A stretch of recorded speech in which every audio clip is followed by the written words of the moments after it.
Yo, what's up, everybody? Welcome to Tricky Gym. Thank you so much for tuning in.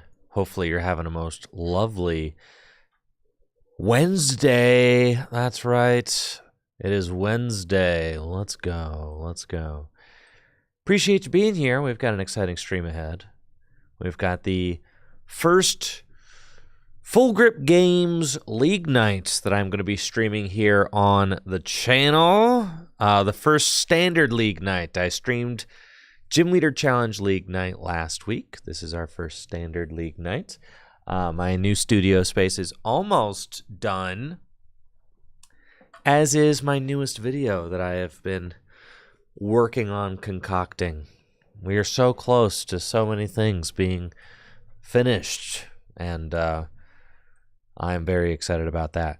Huge thank you to Lil Will 93 for those 500 bits to get the stream kicked off on Twitch. I appreciate you. Thank you. And we've got some results from the weekend. The Merida. I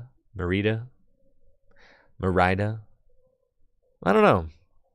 Merida Regional Championships in Mexico. 1,151 players, and Azul was able to get another win. Oh my goodness, I think he's got like 8 or 9 regional wins. I mean, I think without a doubt this makes him the winningest Pokemon TCG regional champ. Like the I think he has more. Merida, got it. Merida. That's what I'm thinking it is. Merida. Yo, thank you, Craig, for that sub and the 43 months. Appreciate you, Craig. Thank you, thank you. Yeah, Ultra Rayquaza Gaming, I appreciate that. That is a very, very sweet comment. You didn't have to say that, but thank you. That means a lot. That means a lot. Thank you, thank you, thank you. I am really excited about the the newest video that I'm working on right now for my new YouTube channel. Merida? Okay, I'm getting someone else is saying Merida on YouTube. Merida. That's cool. Yeah, Pram was 7. I think Azul has 8 now as far as regional championships. So Yeah. I think Pram has 7 regionals. I think Azul has 8.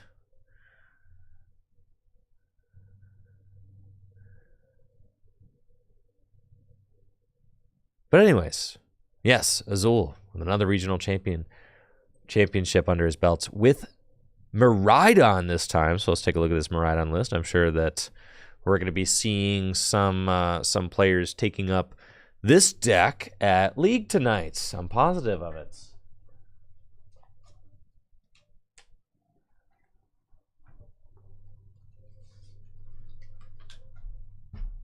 Don't mind me. I'm just grabbing some cards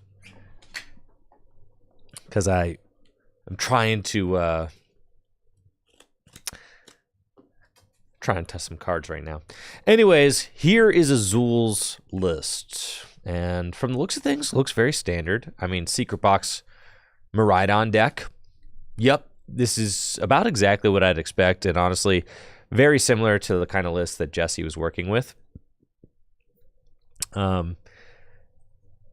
Right now. In fact, all of the tabletop games that I played against Jesse, I feel like this is pretty much exactly the kind of list that I've been seeing him play. And Jesse was actually kind of hitting me up, telling me that he still thought Miraidon was good in this format, and I was skeptical myself, but obviously Azul and Caleb Gedemer kind of proved us both wrongs. So, yeah, Azul and Caleb both with extremely strong finishes at the Merida Regional Championships. So, very, very cool. Love to see Miraidon succeeding. Another big story, though, is that we've got Gouging Fire in second place. That's a big deal. Not every day you see Gouging Fire as the runner-up of a regional championship. So this is that's kind of a big deal, right? It's Gouging Fire with Entei. You've got the Delphox V in here and Fluttermane, 3 Energy Switch, 4 Sawdust Vitality. That's kind of nuts. 4 Magma Basin. You're just ramping energy into play. And it's a very similar concept to Miraidon. You're just hitting huge numbers with Gouging Fire. I mean, you can hit 260 with Gouging Fire, and then Monkey Dory can take the damage counters that you place onto your own Gouging Fire with Magma Basin, and then just swing those back over to your opponents to allow you to math things out perfectly. I'm obviously a huge fan of Gouging Fire, and just like really excited to see this deck doing well, because it is kind of the other big basic that just doesn't get as much airtime as Miraidon, or even like Roaring Moon EX or anything like that. So that's really cool to see, in my opinion. And huge props to Mauricio for that second place finish. We've got another Miraidon in third place, and then a Cloth Terapagos deck rounding out top 4. Dragapult Dusknoir, Aiden Kuz. A lot of U.S. players ended up making the trip out to the this regional championships in Mexico, so that's pretty hyped to see as well. And then, I mean, 9th through 12th place, Dragapult Dusknoir. Just every single list is Dragapult Dusknoir. Guardy with a top 8 finish, Michael Davidson.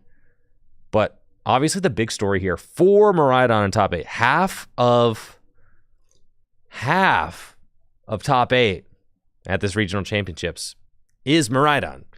So that's obviously that's huge. And we're going to have to see how much those results kind of translate. And with Miraidon doing so well, obviously Lugia just getting, isn't this guy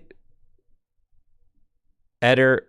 Wasn't he the guy who was caught cheating? Anyways, Lugia, Eder is the top placing Lugia player at the event. And obviously Lugia was going to have a really tough time here, considering the amount of players that decided that Miraidon was a top play for the event.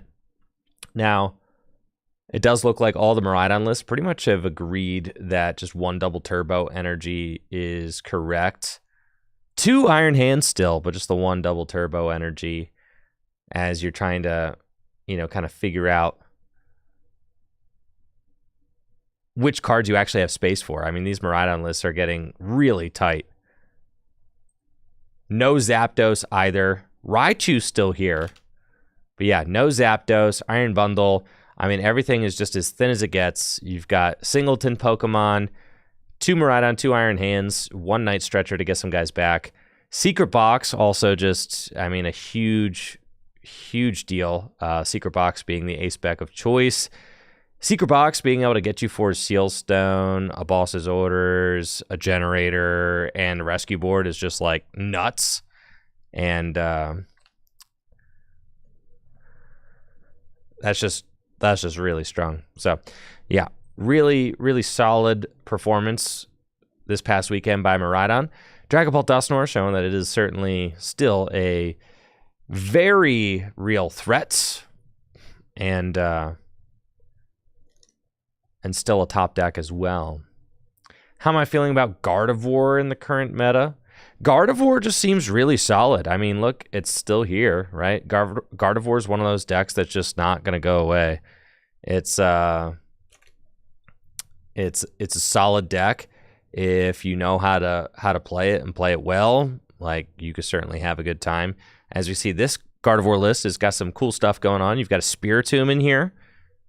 Okay, no Pokemon V's abilities.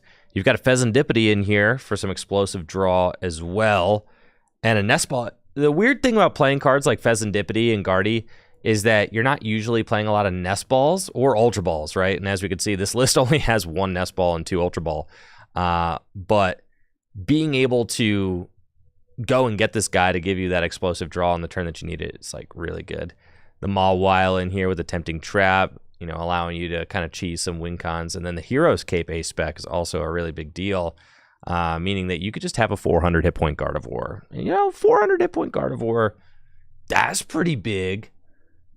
Andrew Hedrick. Oh, Andrew Hedrick. With the Pikachu Lost Box finish, top 32, Andrew Hedrick did win, one NAIC with Lost Box, so obviously one of the best Lost Box players in the world. So, you know, I guess if you're one of the best Lost Box players in the world, you could still play Lost Box, sure. You know, if you're Andrew Hedrick, you could still make it work. For sure, for sure. Yes. Right. Yeah. I don't know if I'd recommend Lost Box to just anybody, but sure, Andrew Hedrick, he gets the pass because he's nuts with just about everything. So really cool to see, though. Lost Box with a little last hurrah before the lights go out on that deck. Yo, let me show you this project I'm working on. All right, this is, yeah, dude. My latest YouTube video, it's going to be nuts. Look at all this editing. Look at this. Look at all of this. Look at all of this. Look at all of this. There's so much editing. This is for the new YouTube channel, Tricky Hideout. It's a new YouTube channel I've created for casual Pokemon TCG content. It's still, you know, it's still me, and it's still Heather, who you may know from watching the Tricky Gym main channel. But Tricky Hideout is going to have more of a casual lean to it. Also, the videos that I release on Tricky Hideout are going to be more like, I don't know. Yo, Swizzerton with the 2,000 bits. Appreciate you, Swizzerton. Thank you. Thank you. Appreciate you, Swizzerton. Thank you. But this video that I've been working on for like 2 weeks. I mean, I know my content has been a little dry on the YouTube main channel lately. I know. I'm in the middle of a lot of things right now, okay? In the middle of a lot of things, I'm doing a lot of stuff. But we'll get back to posting more videos here. 2 weeks ago, I did the top 20 toxic cards. Yeah. That video was really fun to make, too. I had, I could have made a pocket video here, but honestly, the pocket videos, they're fine. They're cool. But I'm really excited about this new video that I'm making. I'm really excited. This new video that I'm making for the Tricky Hideout YouTube channel, which, by the way, if you think that casual, fun, personality-driven Pokemon TCG content sounds intriguing to you, then you can go ahead and check out the Tricky Hideouts YouTube channel. But if you just like competitive content, then do not subscribe to Tricky Hideout, okay? I'm trying something new here, okay? I don't want you to subscribe to Tricky Hideout and be like, dang, he doesn't post anything meta over here. Well, like, obviously, that's not what we're doing over there, okay? If you want the meta stuff, that's going to go on Tricky Gym Live or the Tricky Gym main channel. So, but if you like the concept of casual, personality-driven content, that's the kind of stuff that I'm going to be doing on Tricky Hideout, like deck building challenges and just like kind of random different stuff that has to do with Pokemon cards, but not as sweaty, right? We're not going to talk about tournament results on Tricky Hideout. Tricky Hideout is just for fun. It's my for fun channel, okay? And if for fun sounds fun to you, then welcome. It's going to be really hype. I also love this new the Hideout banner that Sephra designed for me. She's been doing my thumbnails lately, so really excited about that. Thank you, Chaos, for that sub and the 36 months. Yo, I appreciate the love there, Chaos. Thank you. And thank you again, Swizzard Tim, for those 2,000 bits. It's been crazy just like getting to the office and just like locking in on video editing. This video that I'm going to release on Tricky Hideout probably has an obscene amount of hours in it. So, and that's the funny thing is like I've put all this effort into this video that is going to go on a brand new channel with 100 subscribers. So like, I don't know. I'm kind of interested to see how these videos do. Just just put them out into the YouTube ether and just see what happens. Like, you know, no expectations. Just let them surf the algorithms or not. Just let them fall flat and die. That might also happen as well. So, you know, I might put all this effort in this video and it gets 500 views. But so long as those 500 people really liked it, that's okay. That's probably going to be fine. I've also got a really fire thumbnail to go with it. I'm really excited. I'm just really excited about the new channel where the fun stuff's going to live. I'm trying to get back to the basics, you know? For a while, it felt like I was kind of just going through the motions of like logging on, playing TCG Live, cranking out whatever video just to get a video out, right? And I've been creating content for like 7 or 8 years now. That it got to a point where it was just like that was not going to do it for me anymore. Like I kind of I needed to give myself the time and the space and the energy to be able to create stuff I'm really proud of again. So that's kind of where I'm at now, and I'm just really excited to be doing that.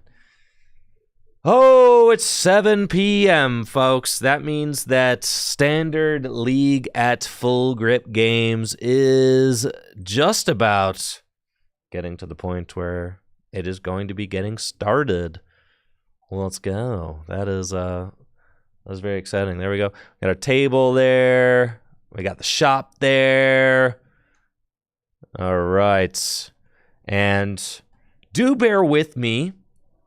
Okay. Do bear with me. Oh, apparently it's Atlanta Regionals registration as well. So anybody going to the Atlanta Regionals, you might want to go and register for that because I think that's like happening as we speak. But yes, it's super cool to be able to produce these league nights for all of our league goers and see how they end up performing. Why is my camera so hot? Let's go fix that. The exposure there.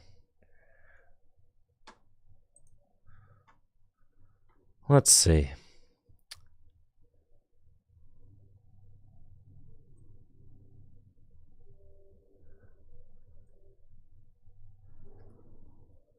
There we go. That looks better. Oh, that looks great. Yeah, I think I just had it like on auto, and when I have it on auto, it's like I don't know, gets too hot. That looks much better though, doesn't it? Wonderful. Just had to turn the gain down. Anyways, if you're looking for an opportunity to play the newest cards from Journey Together, if you're looking to play the newest cards from Journey Together as soon as possible in a tournament setting, I mean, like the earliest you could possibly play them in a tournament setting, make sure to check out the Full Grip Games doubleheader happening on March 29th and 30th. That is release weekend of Journey Together. And we're going to be hosting a huge $4,000 cash doubleheader event on that Saturday and Sunday. Saturday is going to be the standard $3,000 cash Journey Together post-rotation tournament happening Saturday, March 29th. And then on Sunday, March 30th, we're going to have a $1,000 cash Gym Leader Challenge event happening here at Full Grip Games in the brand new, beautiful tournament hall, which we can see right here. Yes. in lovely Akron, Ohio. And something that's really cool is that our pairings can just get posted on this TV now. So the TV is obstructed by pole, as you can see right there. But yeah, we have digital pairings get posted on that TV. So as you can see, all the players are checking out their pairings. We've got Fran. We've got Chase. Now, Standard League is going to be we've got John Patterson. It's going to be a different beast for me because I don't usually know too much about Standard League because I do Gym Leader Challenge mostly. So, you know, I'm still figuring out the who's who of our Standard League nights. So I'm definitely looking forward to getting into that. Now, I'm also going to be figuring out the logistics of getting the Standard League nights set up because Heather is supposed to be fetching me a stream. Yes, here we go. We got Zach Pra. Okay. And Chase. All right. Wonderful. We've got Chase and Zach Pra for round 1. Beautiful. Apparently, Zach Pra has won like 4 cups with bolts.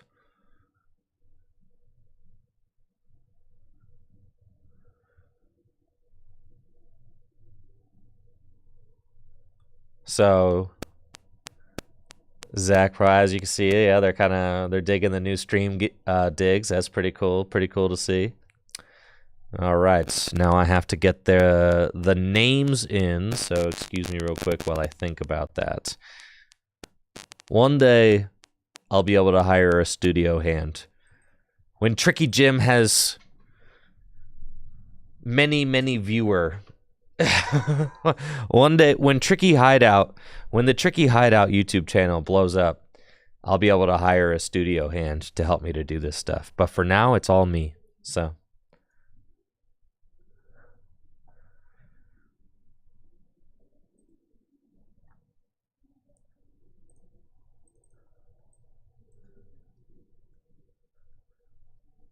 Now, we did feature Chase on stream for the Full Grip Games League Cup. That was actually the first that was like the first standard event that I had produced with the new studio and the new setup. Well, not my new studio, but my new stage.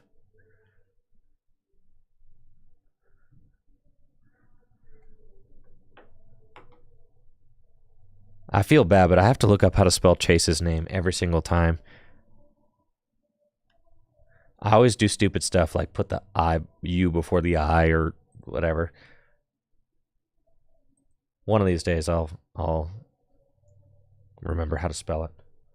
All right, here we go. Boom. There we go. Graphic design is my passion. Yes. We've got Zach Pra on the right versus Chase Juicy on the left. Let's go. Let's go. And here we are. Let's get down to the tournament table and see what we've got for round 1. Looks like Chase is not passing up this opportunity to play his beloved Miraidon. I know Chase is a big Miraidon fan. So I'm a big Miraidon fan too. And I love seeing Miraidon succeed. So stoked to see that Chase brought Miraidon to the table. And then Zach apparently has won like 4 local league cups with Raging Bolt. So I know Zach is a big Bolt fan, and I'm wondering if they're deciding to play Bolt here tonight. Oh, taking a look at Chase's hand. That is not a strong start. We've got Miraidon, 2 Iron Hands, and literally nothing else. So hopefully Chase's top deck is nice to him because this is looking It's looking pretty hectic. Zach with the Radiant Greninja off the top, probably playing their trusty Raging Bolt deck. And we are off. Round 1 is underway. Zach is playing first. Now, Zach has a Squawkabilly and will put the Pokestop into play, so that might be able to help out Chase to dig out of this hole that Chase is in. Zach's got a Nest Ball, and sure enough, it is Raging Bolts. Yes, Raging Bolt, Squawkabilly EX in the active spot. Zach will be able to Squawk and Seize to discard this hand and draw a new one, but there are a bunch of resources in this hand that Zach probably doesn't want to get rid of. However, there's not really anything else going on in this hand, so Zach probably will have to send it. But first, Pokestop, Sada, Koraidon, and there's an Earthen Vessel, so the Earthen Vessel is good. You can get energy in the discard pile with Squawk and Seize, or use Radiant Greninja to concealed cards. Gonna Earthen Vessel and discard the Lost Vacuum. Go find a Grass Energy and a Fighting Energy out of the deck. No prize checking here. Zach Pra just feeling out the deck, saying, I know what's prized based on the vibes and the aura that the deck is giving me. Also, I'm playing Raging Bolt. Who needs to check prizes? Not really a thing. We play Raging Bolt so that we don't have to check prizes. Concealed cards with Radiant Greninja to ditch the Fighting Energy. The Fezandipiter goes down. And then will we see a Squawk to draw 6 new cards? Energy Retrieval first for the Fighting Energy. Zach would have to discard their Energy Retrieval and 3 Grass. Fighting Energy to the Squawk. And are we going to send it? Oh, yeah. Let it rip.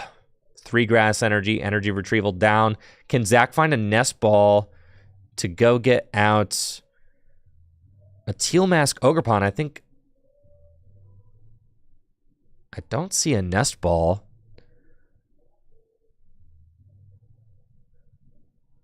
We do see the Bravery Charm go to Fezandipity to put it over that 220 mark, so Miraidon can't easily knock it out. This should be a tough matchup for Miraidon, because Miraidon just has a really tough time hitting that 240 number to knock out Raging Bolt. But it does look like Zach is having a little bit of a tough time finding their Pokemon here. I mean, is that an Ultra Ball in the hand? Yeah, we've got an Ultra Ball. So Earthen Vessel, discard Lightning. And then there is an Ultra Ball, but at this point, no Sada in hand, 1 Sada in the discard pile.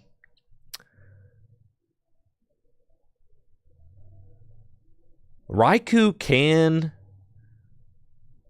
hit a 1-hit KO on Raging Bolts, so long as there's enough bench Pokemon in play. And we do see that Chase has 2 Aether Zero. Is it Aether Zero? Area Zero Underdepths, not Aether. That's a different gen. And here we go. Chase is going to start off with Tandem Units. And we do see Chase deciding to check his prize cards. Chase does play a Rotom, which is interesting. Okay, so Chase's hand is not as dead as I thought it was, because Chase does have Rotom V. I really love Rotom V personally in this deck, because Rotom V is just a nice bailout card. Also really cool to play if you go first. And it looks like Chase is going to double Tandem Unit. Tandem Unit for Miraidon and Rotom V, then Tandem Unit again for a Raikou. And you probably have to get Pikachu here, because you have your Area Zero Underdepths, and you kind of want to be able to expand your bench, right? It looks like it's going to be Zapdos. Yeah, I would have expected a Pikachu to get pulled out of the deck, especially since Pikachu could be a Pokemon that you toss into the active spot so that it can't get one-hit KO'd by Raging Bolt. Well, let's see if Chase decides to hit this Pokestop. Yup, 3 cards. Ooh, the Nest Ball. Yes. But you see now, I think that final spot just should have been Pikachu, right? Because now we're in a weird spot where you don't want to jam your bench without Pikachu, right? So, like, that's my thought.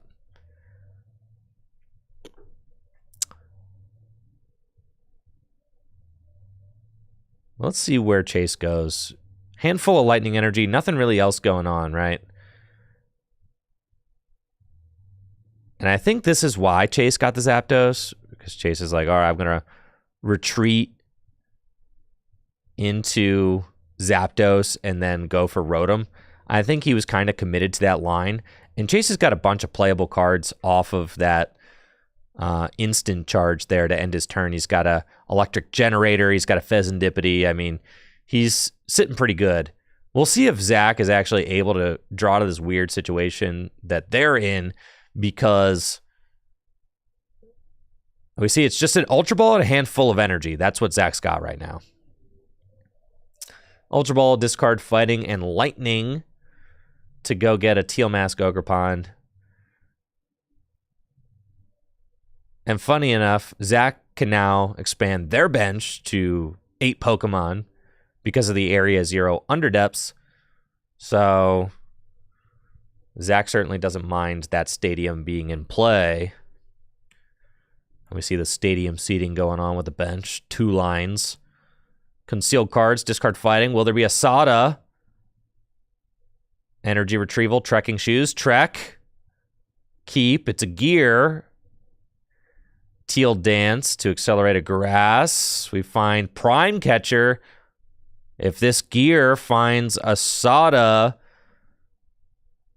then Chase's bench Pokemon could be in trouble, but Zach will also have to find a corresponding energy because their hand is depleted now. I don't know if there's actually another energy in this hand. Oh, it's a retrieval. It's literally Prime Retrieval Sada. Okay, so Zach's got it. Zach's got knockout on whatever they want this turn with the Prime Catcher. And that's going to put just an obscene amount of pressure on Chase, to the point where now that Zach is hitting this on turn 2, I really don't expect Chase to be able to win. And it is sad that that's just kind of the state of these kinds of matchups in Standard, but that's just the way it is, right? Turn 2, all right, Zach's got the Prime Catcher, 1-hit KO. This is a big basic matchup where we're going 2-4-6. Hand disruption in this format is pretty much non-existent, and not only is hand disruption non-existent, I don't think either of these decks play hand disruption anyways, to kind of emphasize even further how dead hand disruption is. I mean, they both play Pheasantipity. There's lots of draw potential with your Radiant Greninja, with your Teal Mask Ogerpon, with your Mew EX, all these Pokemon that could help you to draw cards once your hand has been disrupted. I mean, many of the aggro decks in format are just not even opting to play hand disruption.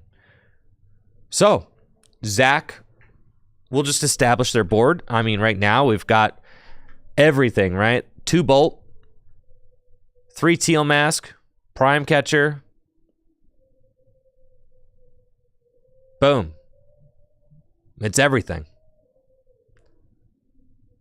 Yeah, Fighting and Lightning onto the Bolts. Pokemon Catcher first. And it's a Tails. Prime Catcher, going to choose the Raikou, as Raikou is the Pokemon that is threatening Raging Bolt right now. And then Raging Bolt will 1-hit KO that Raikou V, discarding 3 energy to do 210 damage. And there we go. That Raikou is toast. Zach takes 2 prizes, and now Chase is left trying to pick up the pieces. There's Raikou, not Raikou, there's Raichu and Pikachu. The Chase is eyeing up off of the tandem unit with Pikachu down. Chase will be able to expand his bench to 8 himself now that he has a Terra Pokemon in play. And all Zach has to do is continue stringing together Sada's Vitality, and they should be able to win this game. And with Pheasantipity EX on the bench, that means that every time a Pokemon gets knocked out, they'll be able to draw 3 cards. As we see Chase bench his own Pheasantipity EX, flip the script, draw 3. Got a Bundler. Chase does have Night Stretcher in hand, which he'll be able to use to retrieve that Raikou. We do see him choose to do that. So Raikou V hitting the bench, Nest Ball. Going to target Latias EX. Latias EX gives all basic Pokemon in play free retreats. We still see Chase's hand is just big and weird. Just tons of lightning energy and only a single generator. I mean, this is like nightmare fuel for a Miraidon player. Yeah. It really is. This is just the opposite of what you want. Even so, Raikou will be able to take this knockout on the Raging Bolt so long as this generator hits 1 lightning energy. So Chase will get to look at the top 5 cards of his deck, and so long as he finds 1 lightning energy, then he'll be able to go swinging with Raikou. And then once the Raikou's in the active spot, you can Fleet Foot for 1 extra draw. But I mean, that's just a lot of lightning energy in hand. I was able to find that 1 lightning energy off of the electric generator. So bare minimum, we've got the bare minimum, folks. There we go. 1 lightning energy. Onto the Raikou. And then free retreats with the Latias will allow that Raikou to make its way into the active spots. There we go. Lightning to the Raikou. Free retreats thanks to Latias. Fleet Foot. Found a switch cart. And Lightning Rondo for a 2-prize take. 20 damage plus 20 more damage for each benched Pokemon. Chase has got 8. Zach had 8. Or 7. Still. Huge 1-hit KO. With a Lightning Rondo attack.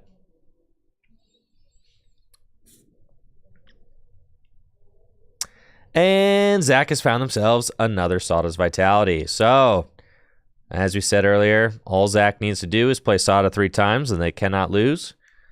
So, we've already seen 1 Sada played. We get another Sada played. And we're almost there. Night Stretcher in hand. We'll be able to retrieve the Raging Bolt out of the discard pile. Put the Bolt down. Sada to both of them. Bada boom, bada bing. There you go. Everything you need. Like I said, this matchup should have no hand disruption in it. Just going to be 2 big basic decks swinging back and forth.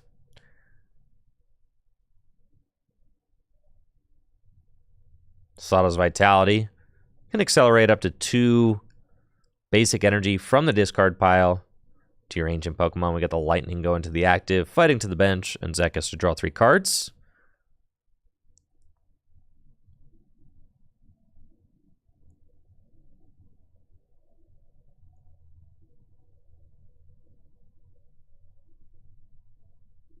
And then Palpad in hand means that Zach will get to chuck 2 more Sada back into their deck, further increasing the odds that Zach will be able to find that game-winning Sada on turn 4 of the game.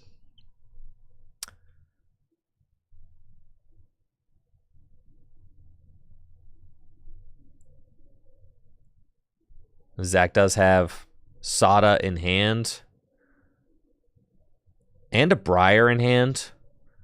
I don't really see any reason not to use Palpad right now to chuck 2 Sada back into the deck, so I fully expect them to do that. just basically set up this checkmate situation.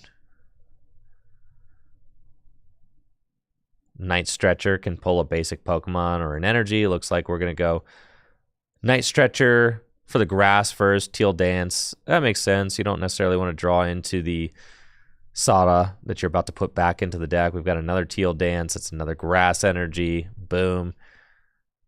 Gear. Gear in hand is fine. And then you probably just want to chuck those Sada back into the deck with the Pal Pad. Yep, and here we go. Pal Pad. And chuck a pair of Sada back in. And Zach's deck is looking really small. I mean, we're talking 6-7 cards, something like that. Not a lot. It's basically impossible to stop Zach from having the win next turn. So long as Chase has a 2-prize Pokemon in the active spot, and even if Chase doesn't put a 2-prize Pokemon in the active spot, it's still possible for Zach to win with Pokemon Catcher. Arven is the top deck, so that would be Chase's first supporter of the game. It's not exactly where you want to be. You know, turn before the game is over and you're drawing into your first supporter. Not great. Arven can get Secret Box and the 4 Seal Stone out of the deck. And it looks like Chase is just going to scoop it up, kind of acknowledging just the inability of the Miraidon deck to actually mount a comeback once the once that initial trade has been started. It is just how it is. Yeah. Once the initial trade starts with these big basic decks, there's really no coming back from it, especially against a deck like Raging Bolt. I mean, Miraidon, you can at least kind of take all their energy away, and then maybe they can't hit the generators they need to close out the game. But with Raging Bolt, there's a certain inevitability to the situation. When they just get all their energy in play, it's like, okay, you're just one-hit KOing absolutely everything in the active spot, and there's no way to stop it. And that's kind of what we saw Zach. That's what we saw Zach do there. Just amass a certain amount of energy in play to the point where there was no chance at a comeback. Now, the one option for Chase to have been able to potentially offset the prize trade would have been to try and chase down the Squawkabilly with the Zapdos, right? Because you're promoting a single prizer and taking out a 2-prizer. But Chase did not have the cards in hand to make that play. As we saw, the first supporter of the game that Chase saw was an Arven there on that final turn. And I don't think, and the Miraidon deck wasn't playing Prime Catcher, so there was no option to be able to chase down the Squawkabilly with the Zapdos. The only supporter was Arven there, so you like Arven for Secret Box, but you can't then turn that into a Gust because the Miraidon deck is not playing Pokemon Catcher. So that would have been like the one potential way for Chase to have been able to like offset the prize trade, but then still Zach did have Pokemon Catchers in hand, so it's still like, you then have to depend on Zach to miss those Pokemon Catchers. But that is the route. You take a 2-prize knockout with a single prizer. Oh boy, round one. Round one is in the books. Let's see. What I want to do, and they won't let me do it. What I want to do is on league night, I want to have these tables turned sideways. God, that'd be so sick. So that I could just like look down the table and just see how everybody else is doing. Like, just show me what y'all. All right, what's Fran playing? All right, what's Fran got? Fran's playing Dragapult. Okay, Fran's board is looking sus. Fran does not even have a. That's a super cool Space Jam shirt. Dang. All right. Yeah, Fran does not even have a Dragapult EX in play. So, like, that's looking rough.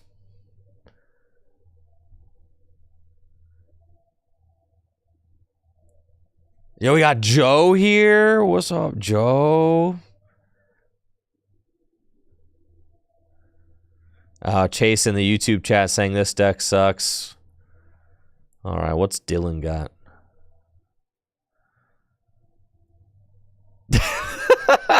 All right, Dylan is playing Gardevoir over here. God, this is too freaking fun, dude. All right. Dylan's playing Gardevoir against... Ooh, that's a Ceruledge EX deck. Okay. Cool. So we got Gardevoir versus Ceruledge. But, let's see. But Dylan does not have a Gardevoir EX. Oh, Dylan does have a Gardevoir EX. Excuse me, it's hiding behind this giant pile of dice over here. I was gonna say Dylan doesn't have a Gardevoir EX in play. Yeah, he does. It's just it's hiding under the 210 damage. Okay, I see. Yes. The Ceruledge deck has 3 prizes left remaining. Okay. All right, we're going to watch this game. I can actually see most of this game. This is pretty cool. I could see enough of this game to commentate on it. All right. So it looks like Dylan played Arvin for turn. They searched out that unfair stamp. Monkey Dory in the active spots. Oh, yeah, there's Palkia. Okay, Ceruledge Palkia. Got it.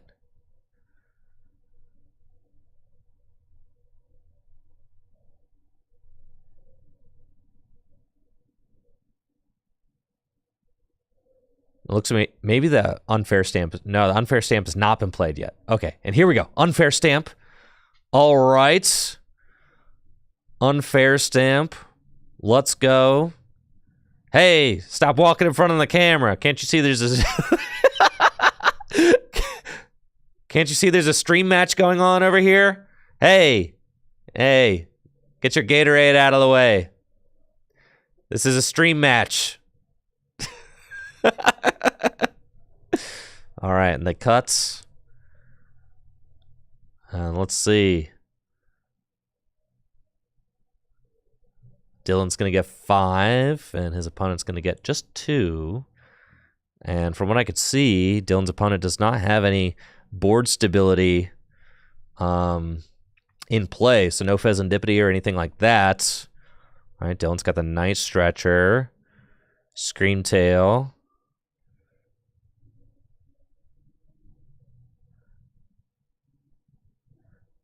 I think what I'm going to end up doing...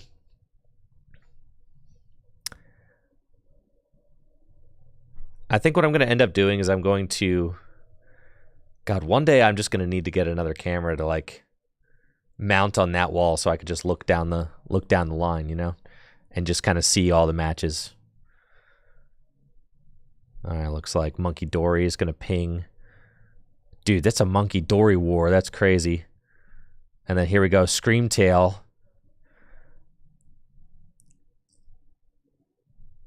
And then Screamtail just going to knock out the Monkey Dory on the bench. All right, and that's about as good as it gets for Dylan. All right, so reset stamp to 2.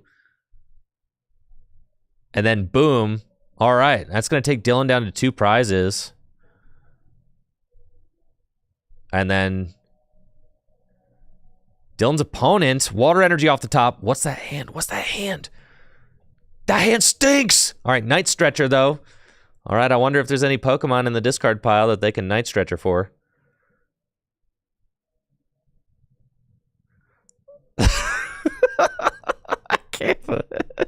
Bro, I can't believe I can commentate over this game. This is crazy.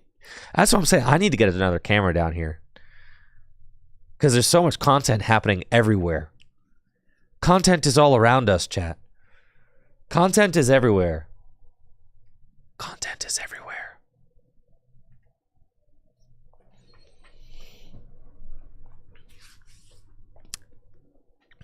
You just got to have enough cameras. And so you just got to have enough cameras to produce it.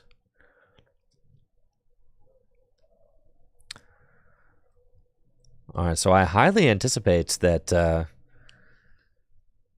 Dylan's opponent here is not going to be able to take 2 prizes. I mean, it looks like they just had Earthen Vessel and not much else. So Earthen Vessel is going to get those 2 water energy, but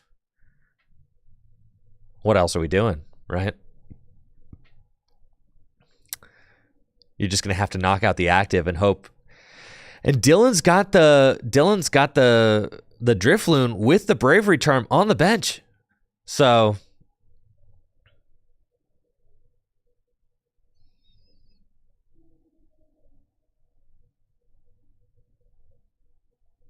I mean, look at that.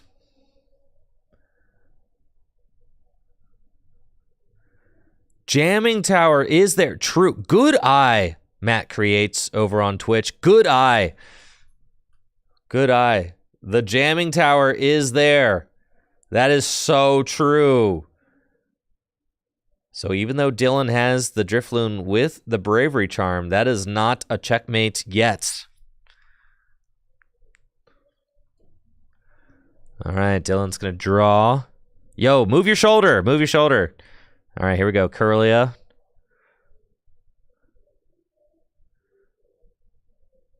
Refinement. And there we go. The Artisan and the fist bump. This game is a wrap.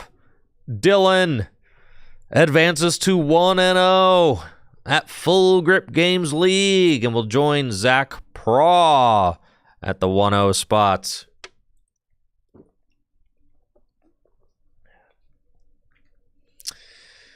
Oh, baby. This is way too fun. This is way too fun. All right, now I need one more remote control camera. All right, that's it. All I need is one more remote control camera, folks. One more. All right, because just imagine. Are you imagining it? Imagine. All right.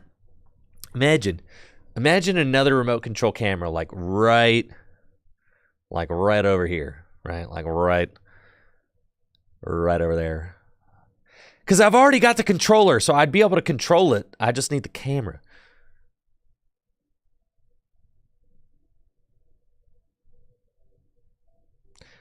Yo, imagine it mounted on the ceiling. Bro.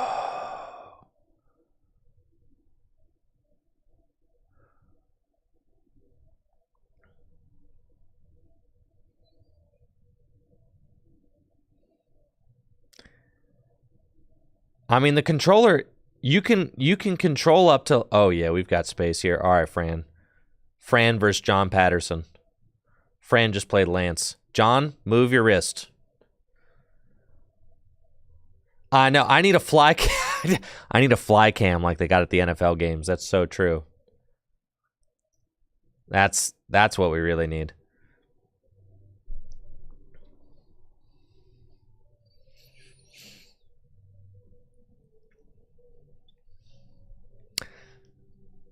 Yeah. Drones, I know. What if we had a drone?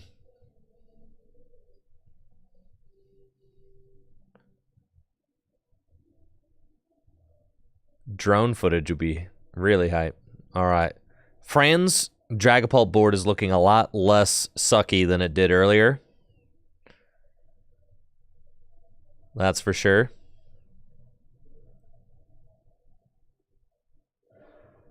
I need to figure out a way to hang this GLC board. It keeps falling down. These walls are not conducive to hanging stuff. I'm going to say these walls, you can see. I mean, look at them, right? That's not the kind of wall you can really easily hang something on. Can't really drill into the plaster. You know, thank you, MVITL, for that sub and the 25 months. Appreciate you. Thank you so much for the continued support. Appreciate it. Thank you. Thank you. What else we got going on in here?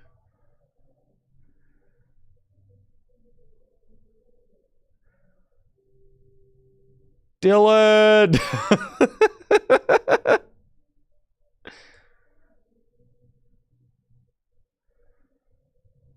plushies.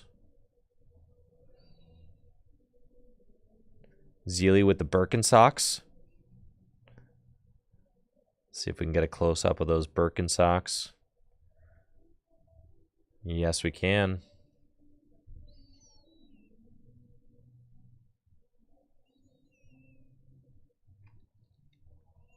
Okay, looks like Fran and John have just wrapped up as well.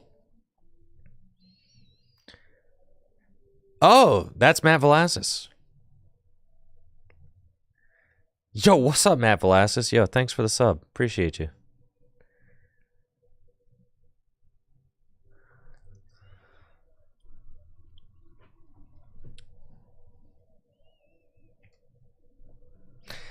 Yes, but I think the thing that I've learned is that we need one more. All right, so let's see. I think that the cheapest PTZ camera that I can get, the Canon one, I think there's a $2,000 model. Excuse me. Obviously, okay, can't. Not a today thing, okay. But once Tricky Hideout blows up and goes viral and gets millions and millions of views, then maybe. Okay. All my chips are on the new YouTube channel right now. The new YouTube channel's gotta pop off. Jesse says sell a couple more skateboards. The skateboards, the only skateboards I have left are the Charizard and the Mewtwo. Why is Google not loading?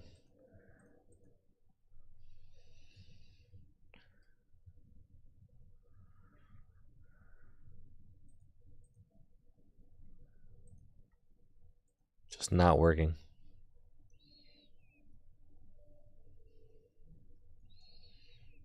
Love that. All right, let's oh yeah. Let's check these out. Yeah, these bad boys right here. See, there's a $2,000 one. See, that's not so bad. And then imagine if I got it used.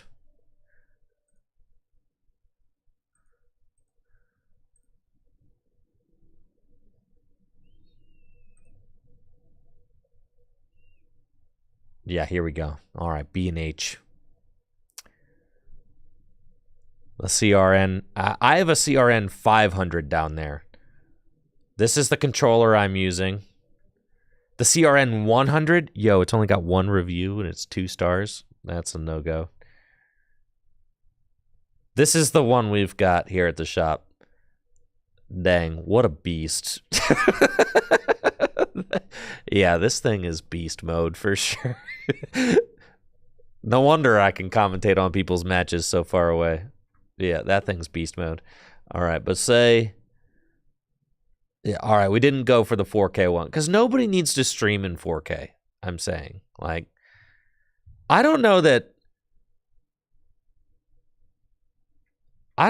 anybody needs to stream in 4K. Right? Is the thing. Because, like, if you go to the metrics and you look at the percentage of people that watch on their phones, like, yeah, streaming in 4K doesn't even, like, internet can't even support it. Like, you know what I mean? Like, so, like, you don't need to, as a do-it-yourself content creator, you only need to produce in HD. Really. And that's even at a certain point. At a certain point, like, I was like, oh well, I want to make sure that the stuff I'm getting is not like is future proof. I want to make sure it's future proof, right? But the thing is that like HD is, I think HD 1080 is still future proof. Like nobody needs to stream in 4K, dude.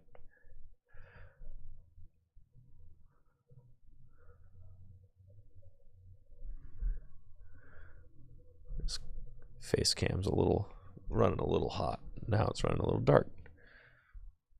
Now it's fine. Cool. That looks fine. But yeah, the bitrate can't even stay good enough to like stream in 4K. So, holy smokes, we got round 2. Oh, it's round 2. All right. Round 2 is up. Let's go. We've got John Patterson on the right.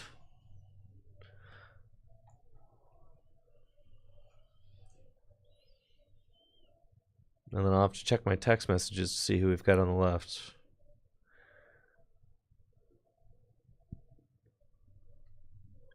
Let's go, gamers. Yo, I could check the match right here. Who is it?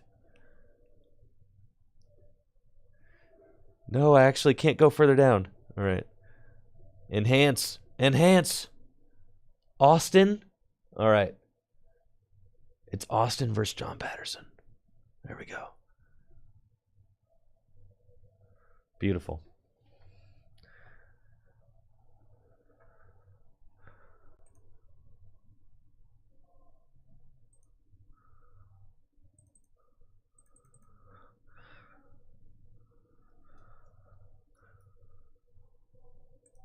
Jesse with the assist on the name. Thank you, Jesse.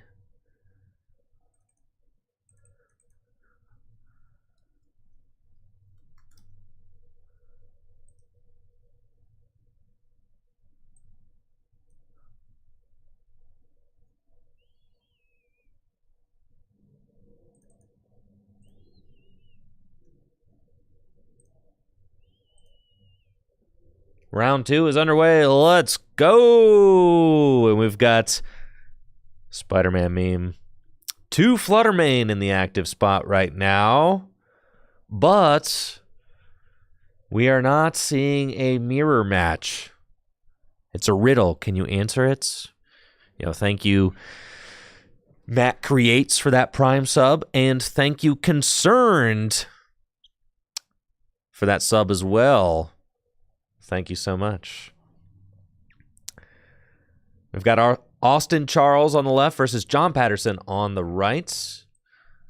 John appears to be playing a Gardevoir EX deck, where Austin Charles is playing a Ancient Box deck. And we see Austin going straight for Radiant Greninja.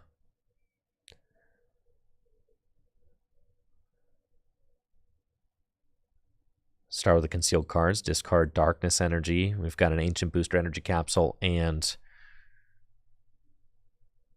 a Pokegear. Pokestop. Discard the top 3 cards of the deck. We find Gear, Ultra Ball, and a Moon gets discarded. Jesse in the chat saying that the apparently the Gardevoir pros say that this matchup is favored for Gardevoir, which is crazy to me, considering that this is a single prize darkness type deck. If there's anything that should beat Gardevoir, it should be a Roaring Moon deck, right? But apparently, according to the real Gardevoir heads, that's not the case. Gardevoir does play a very good disruptive game, and that's the thing that I can imagine Gardevoir using to its advantage, is that you just do really well with Iono, Countercatcher, and Screamtail, stuff like that. You can Countercatcher up that Radiant Greninja over and over and over again, and then just use Screamtail to get around it, and you chase the energy. Yeah. Right. So like on paper, or not even on paper, in theory, you're thinking to yourself like, yeah, you should just be able to win, right? With the Roaring Moon. Like, come on, we're a single prize darkness deck. But then Gardevoir is just a really, really good deck at mounting comebacks. It's really good at playing the disruptive game.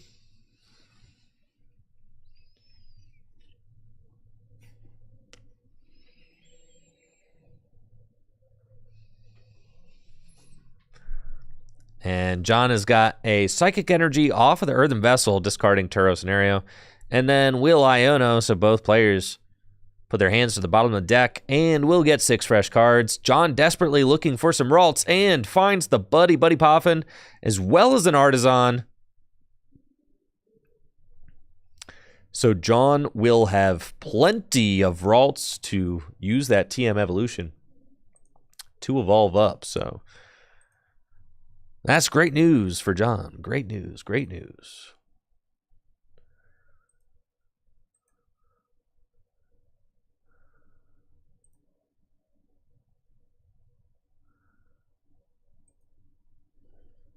There we go. Double Ralts off of the Buddy Poffin. And then we've got Artisan. Artisan will be used, I assume, to go get another Ralts. Would love to have 3 down, evolve up 2.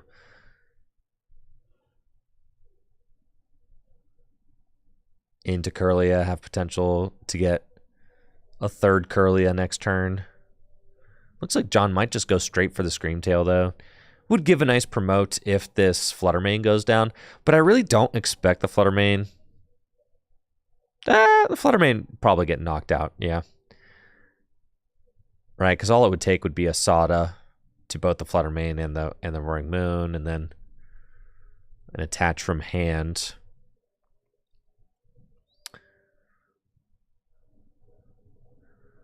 And then here we go. Evolution will evolve up both those Ralts into Kirlia. And the ball is back in Austin's courts. Austin going to take this opportunity to use Artisan as well. Go fish out a basic Pokemon from the deck.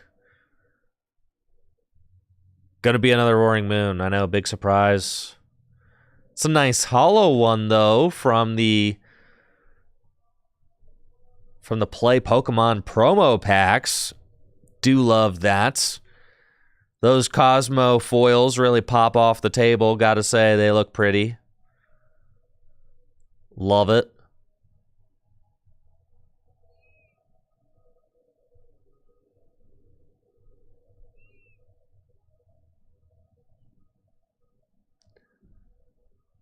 Concealed cards finds boss's orders.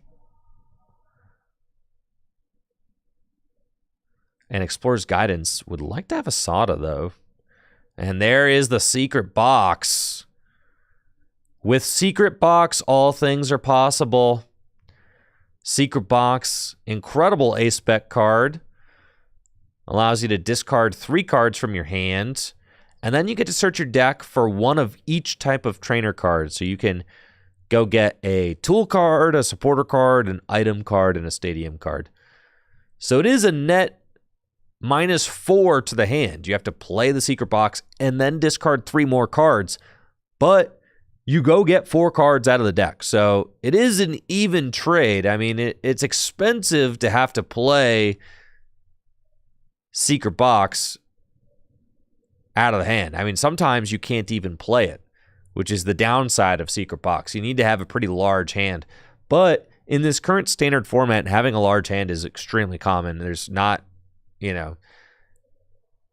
hand disruption is kind of at an all-time low right now. Gardevoir is one of the few decks that can really disrupt the hand well and consistently.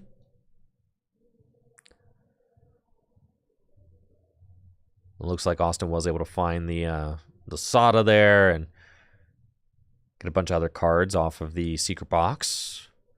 And then I'm expecting to see Sada's Vitality.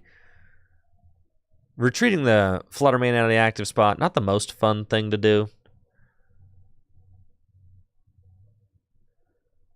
Because Gardevoir is just going to be preying on your liabilities this entire game. I mean, John's going to be able to use Counter Catcher to bring up that Fluttermane again or bring up Radiant Greninja.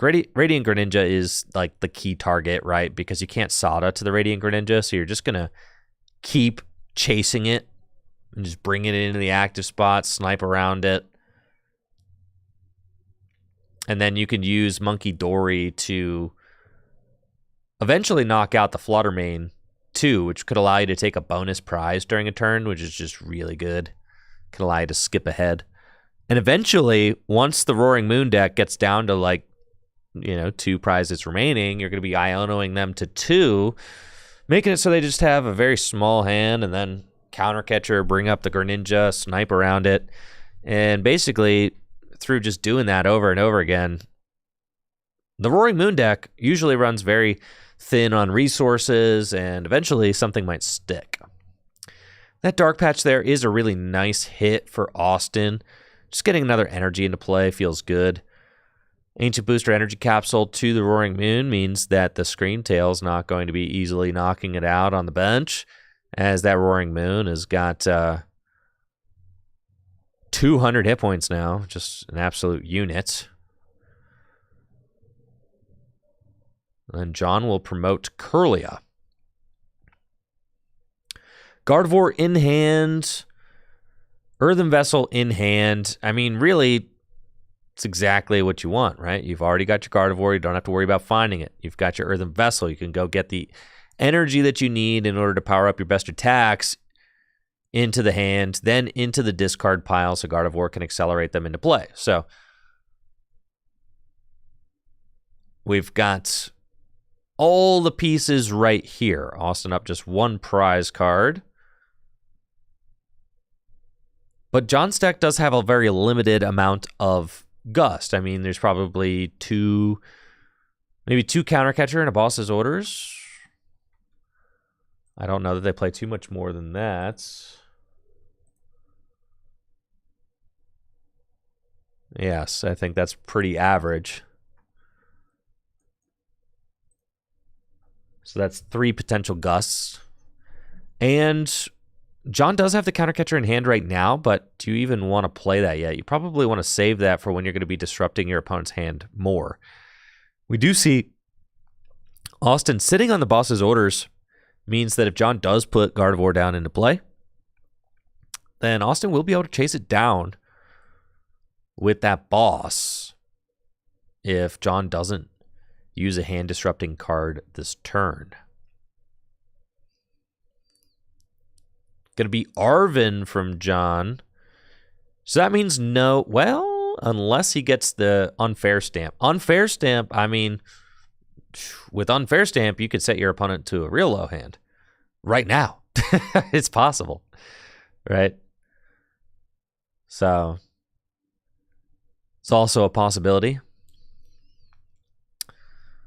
And we'll see what John decides to get off of the Arven.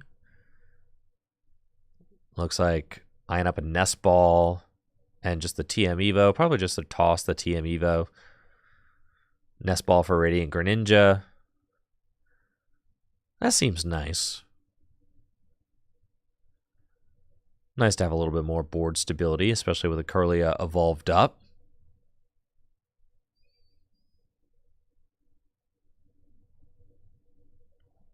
And then we're going to get to see 2 more cards drawn with the concealed cards. Discard the Psychic, draw 2. A couple of Darkness Energy in hand, and John will just accelerate. Well, accelerate. John will just attach the Darkness Energy from hand to the Monkey Dory.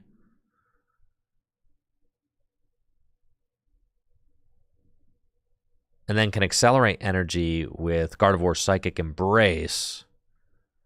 And then with the damage counters placed from Psychic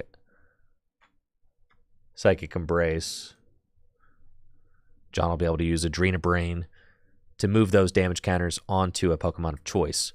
And just as I expected, those Adrena Brain damage counters getting moved onto the Flutter Mane. Flutter Mane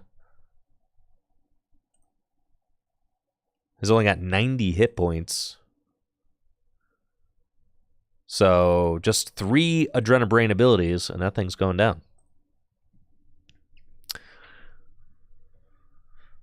And then with that, the Screamtail takes out Radiant Greninja with the Roaring Scream attack.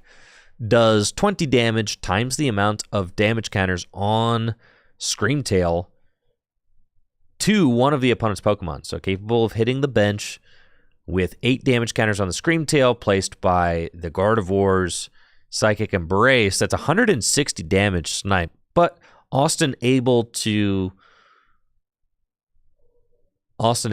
respond right away with that Night Stretcher to bring the Radiant Greninja back. And now we have got Radiant Greninja back online. Pokestop finds double Nest Ball and a Gear. And since Austin did not have his hand disrupted last turn,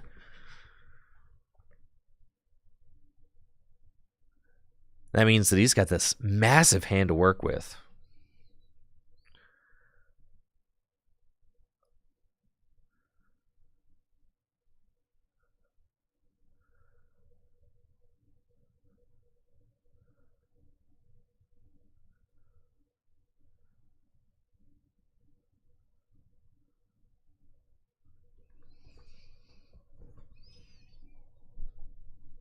So Monkey Dory coming down.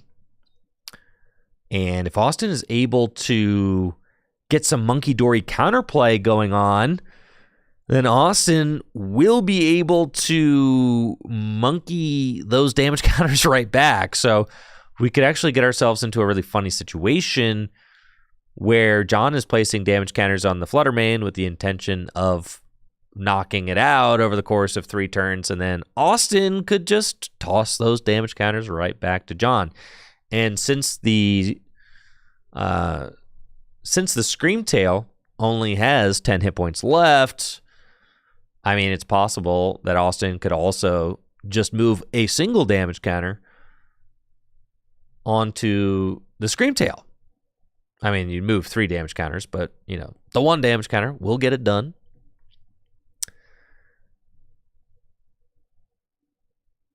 And then you could take 2 knockouts in a single turn, which is kind of crazy. Now, Austin does go for the Explorer's Guidance this turn, so no Boss's Orders yet. Saving that, and I think that makes sense.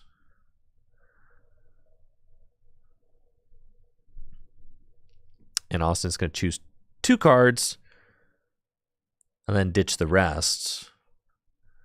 The Pecharunt is in this Ancient Box deck. I mean, Pecharunt DX, you could use Pecharunt DX in order to move your Roaring Moon into the active spot, you know, give you some counterplay to Gardevoir trying to bring up your Radiant Greninja. However, if you put the Pecharunt DX into play, then that means that you've got a 2-prize liability on your board, which means that John could knock that out and skip ahead in the prize trade to win the game. So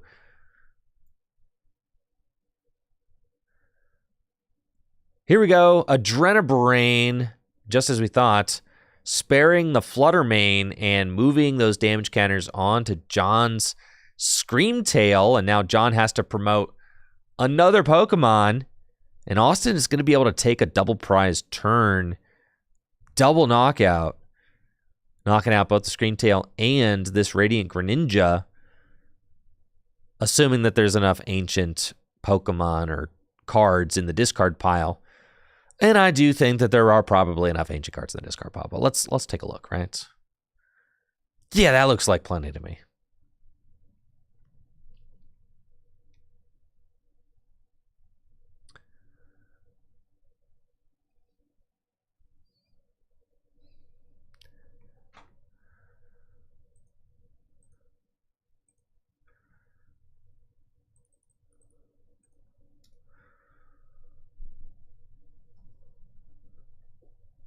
And there we go. Roaring Moon will take the knockouts on the Vengeance Fletching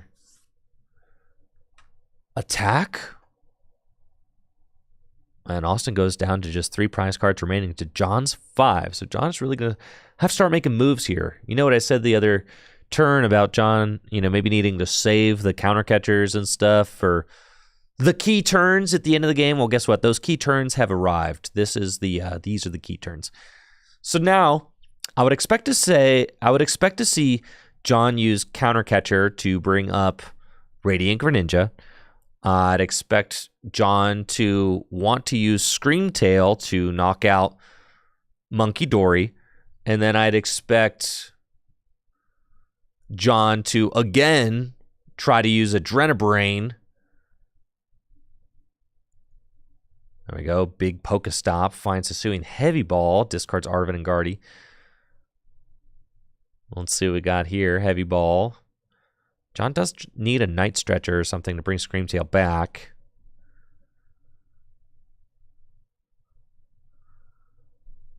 But yeah, something like that. You start working on the Fluttermane again with your Adrenabrain. That's what I would expect. Yeah, and here we go. We got our second Monkey Dory going down for John. We see the Drifloon. So, I mean, like, Drifloon is an attacker option. But John, oh my gosh, John does not have a supporter. Oh, this is devastating. This is really bad. John does not have an Iono. I mean, this is about as terrible as it gets. His draw is really stunted.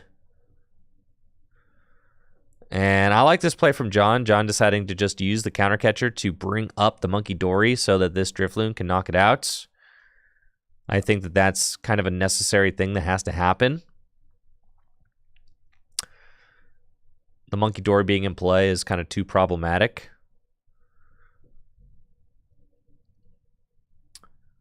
John does counter the Pokestop with Artisan. We'll use it, but John needs one of those Iono. I mean, really bad. Or an Unfair Stamp.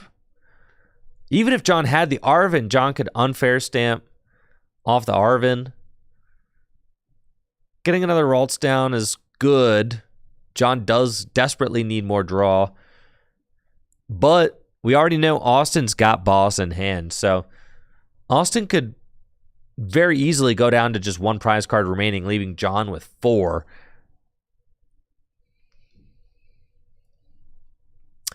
John does have double Monkey Dory. So John will be able to start moving up to 6 damage counters per turn with Adrenabrain. As we could see, 6 damage counters get put on the Gardevoir. And then John will use both Adrenabrain to move those damage counters to the Fluttermane, retreat Gardevoir into the Drifloon.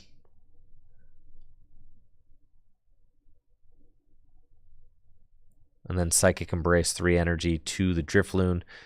Drifloon has got the attack.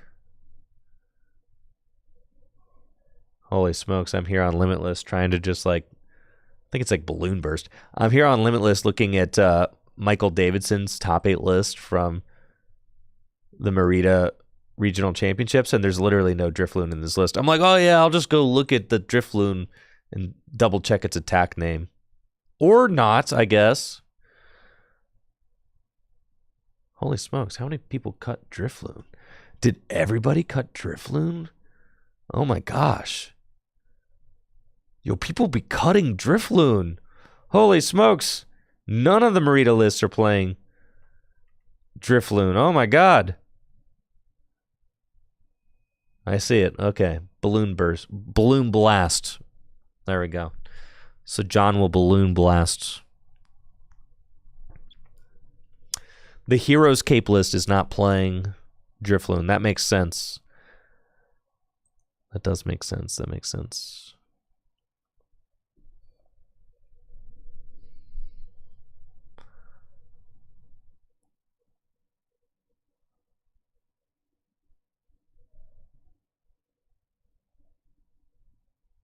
Now we'll see what Austin decides to do this turn.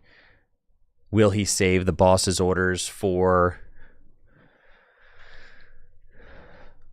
the final play? Or will he just go for the boss now on the Gardevoir? I mean, anytime you set yourself to 1 prize remaining, though, you give Gardevoir a chance to mount a comeback with an Iono to 1.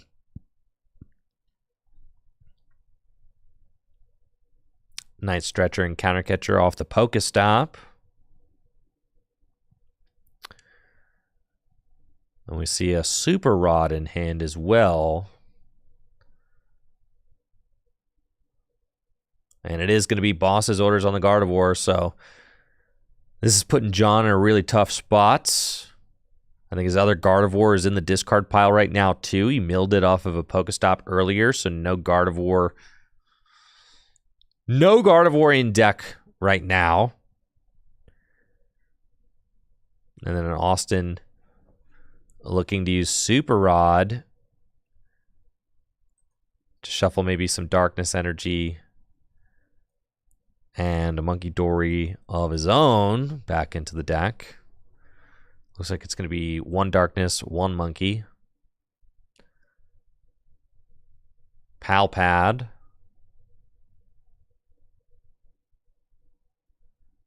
And it's going to be Sada. I'd imagine just, yeah, Sada Explorers. That's good.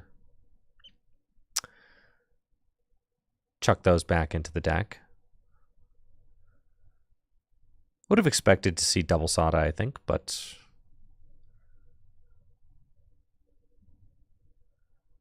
it's possible that that was not an option. I see a lot of Sada in that deck, so.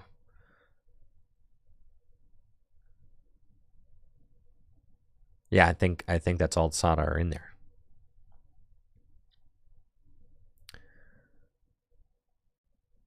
And then Monkey Dory, back at it again.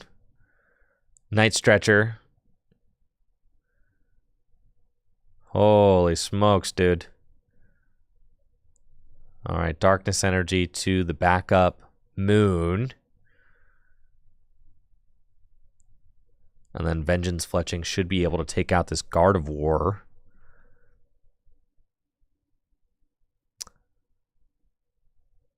And then that is a 1-hit KO. Vengeance Fletching for the knockouts. Austin going to just 1 prize card remaining. Whew! John does have an Iono, though. All right. And an Unfair Stamp. Well, kind of have to get moving, right? So I guess I'd Unfair Stamp first. Burn the Buddy Buddy Poffin. I think. Because if you send the Unfair Stamp to the bottom of the deck, I guess this is fine too. I still would have liked to see that Buddy Buddy Poffin go, probably. 5 cards as opposed to 4. You are giving your opponent 1 card. I just assume, like, off the Unfair Stamp, you kind of are giving yourself just a bigger draw. Because that's what John needs right now. John just needs a gear off of the Ionoto one. John just needs to see a lot of cards, right? Refinements. Like, John absolutely has to find,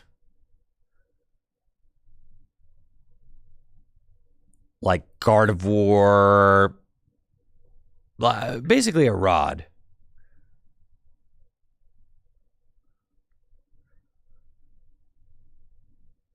Countercatcher on the Monkey Dory. Pokestop. Rod, Night Stretcher, all those would be good.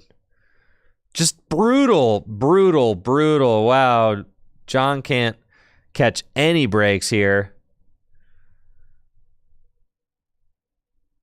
Yeah, that's what I'm saying. I would have liked to see the Unfair Stamp from John, just because he has an opportunity. John needs to see too many cards, right? And basically, with the Unfair Stamp, you almost are guaranteed to see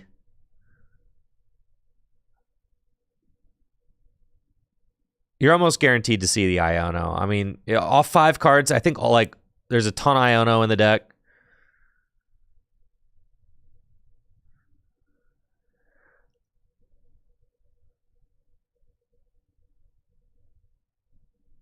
And that's it. That's game. Austin able to take the dub with his Ancient Box deck, and we'll move to 2-0 here at the Full Grip Game Standard League Nights. Congratulations, Austin, and well played to John, who unfortunately was just not able to to mount a comeback in this game. That is Gardevoir's specialty, is the comeback plays, but Austin was able to just keep his foot on the gas that entire game and march straight to victory with his Roaring Moon Ancient Box deck. Weakness showing its advantage here in this matchup. GG's, GG's, GG's. Let's take a look at the rest of the room. See if I've got any other bonus matches to commentate on. You know how I love bonus matches. What do we got going on over here? Dylan. All right, who won? Who won? Between Dylan and Zach, I need to know. Wow, looks like matches are all wrapping up right around the same time.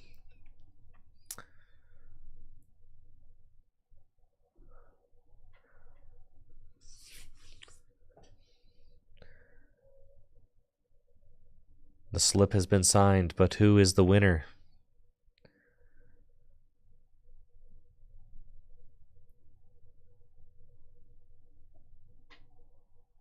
Anyways, GG's. Cool. Let's continue looking at cameras. All right, just imagine if we had one more cameras, right?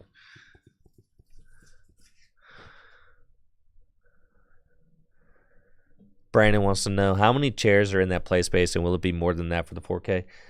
I believe we can fit like 150 right now. 140, 150, something like that. Which 140, 150, I don't know. If we get more than that signed up for the 4K, then like that'd be sick, but I don't know if we could get that many people. That would be a dream. We'll see, though. Yeah, just imagine. All right, so like, yeah, when the new Tricky Jim YouTube channel blows up and is getting millions of views per video, we'll get another camera. All right, and then if we have another camera mounted down there, just imagine all the shenanigans we can get into. What if we flew a drone around the play space? Yeah, I've thought about that, okay? I've thought about that. Having a drone would be sick. I've thought about, cuz with my YouTube videos that I'm making now, like having a drone would be really cool. Because one of the series that I'm going to be doing on my new YouTube channel, I'm going to be traveling to like different card shops. And I was thinking to myself, how sick would it be to have like every card shop that I visit to have like a flyover drone shot of the card shop, you know? How hype would that be? But ultimately, like, I can't justify that. First, the channel first has to pop off, okay? Then we can get the drone. Yeah. And do the flyover shot. Every like visit a card shop, flyover shot of the need a floor man for interviews after the game. I know that. And I'm gonna have one at the Full Grip Games 4K, but this is just a league night. And I have the mic down there. So if we get a match that finishes like especially early, I'll run my butt down there myself. And yeah, I'll run myself down there. But like, as we can see, round 3 pairings are already up. So like, there's not enough time for me to run down there right now.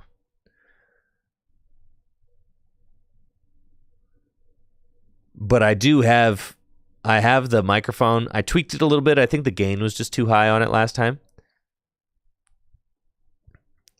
I'm expecting tonight to be 4 rounds. That's what I'm thinking.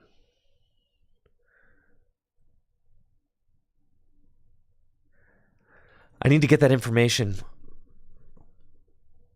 from Heather. Let's see. Heather is my correspondent down there.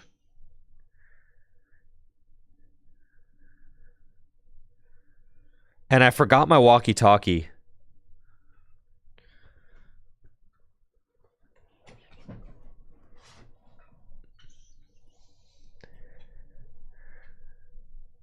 I forgot my walkie-talkie, so I have to resort to text messaging. Fran! It's Fran! Let's freaking go. Fran is so great. Love her.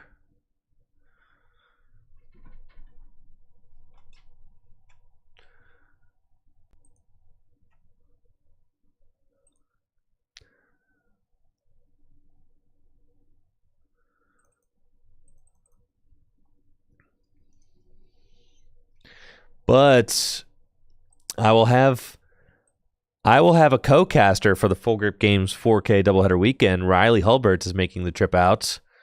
So if you ever listen to the Tag Team podcast, then you know Riley Hulbert, one of my best friends, will be in town joining me for the 4K doubleheader. Very excited about that. JW wants to come out too, but I don't know if we can afford him. So I might. No, JW wants to come, but we just can't afford, he wants to come, but dude would need paid, and I can't afford two casters. So we'll see. We'll see. JW is like a big maybe right now. Yeah, JW wants to come, but that dude doesn't just... If he lived in Cleveland, it would be so easy, but he lives in freaking Jersey, man.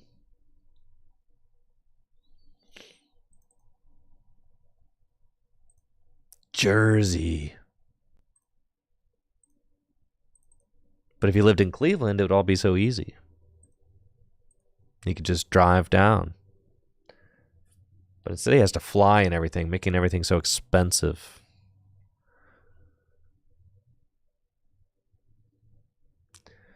Cool, we got Fran Steigar on the right and Sam Wagner on the left. Round 3 of Full Grip Games League Night. Fran repping the Dragapult. We saw her playing across the way earlier tonight, but have not gotten to see her play yet. So, very excited to have her on stream. It's great.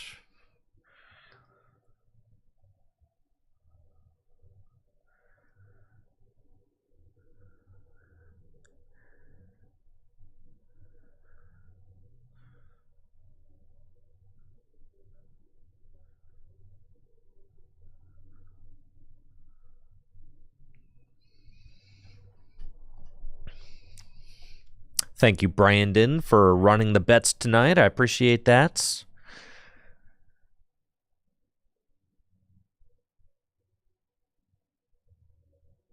There we go. We got Charizard versus Dragapult. Okay. Sam Wagner playing Charizard.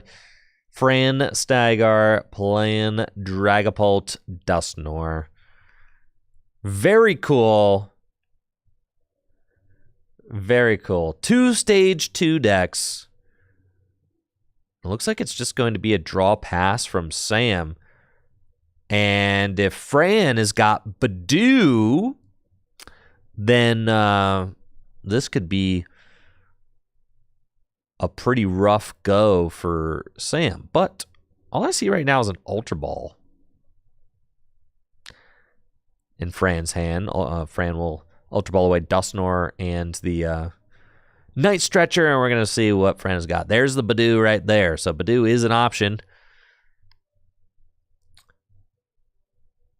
But is it going to have to be a Rotom situation instead?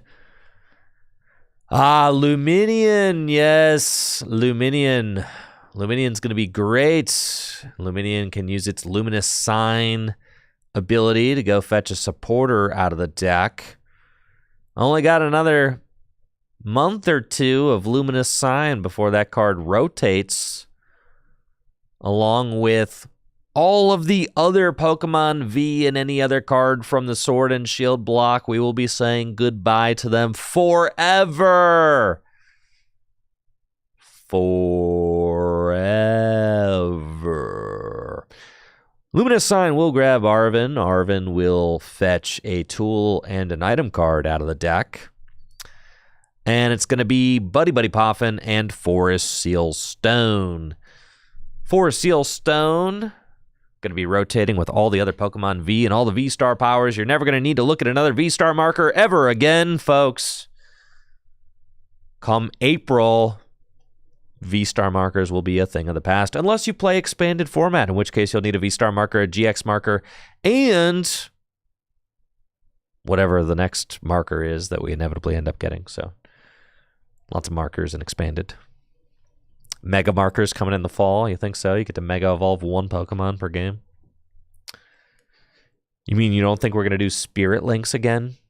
Spirit Links were so successful. Buddy Buddy Poffin will grab Badoo and Dreepy, and then Fran's going to let that Forest Seal Stone rip.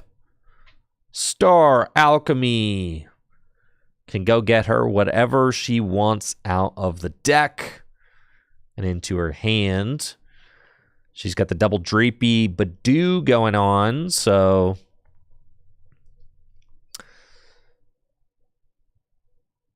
probably going to want to get something for next turn. I mean, the board is nice, get the Dreepy out of the active, but I'm pretty sure this hand stinks, right? It's like a fire, a rare candy, and so like you kind of have to retreat the fire and go get like a supporter or something. Lance, I love this play from Fran. Great play. Lance is kind of exactly what you want. Go get double Dracloak.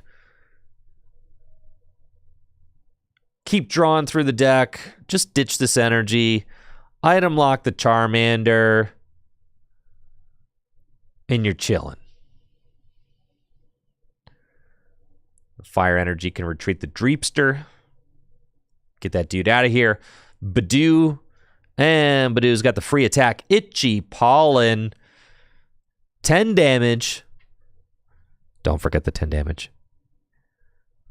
Fran, don't you dare forget that 10 damage. Sam Wagner, don't you dare forget that 10 damage. I'm so mad right now. I wish I didn't forget my walkie-talkies. Yes, it was Itchy Pollen.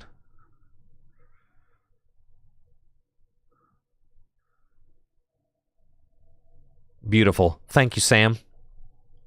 All right. I'm getting word from Heather.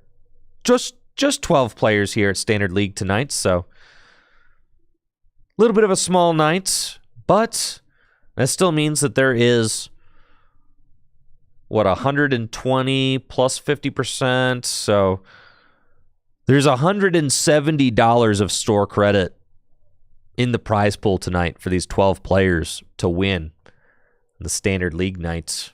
So usually it is 100% payout store credit, $10 an entry, 12 entries, right? But we've got a bonus going on to support the new shop, and all of our leagues are giving out a 50% increase in prize payouts. So where it would normally be $120, you're getting a 50% bump there. So it would be $170 tonight for these players to compete for in store credit. Usually it's 100% store credit. It's 150%, I think, through March. 180 total. I'm tripping. Yeah, 180. Why did I... Man, thank you, Jack, for doing the math. It's 180. I know. It's 180. I don't... Listen, guys, it's been a long freaking day, all right? It's just been a long day. It's 180. All right, stay in school. Stay in school. Don't drop out. Don't play Pokemon cards for a living. Stay in school. Stay in school. $180. Stay in school. Okay. Here we go.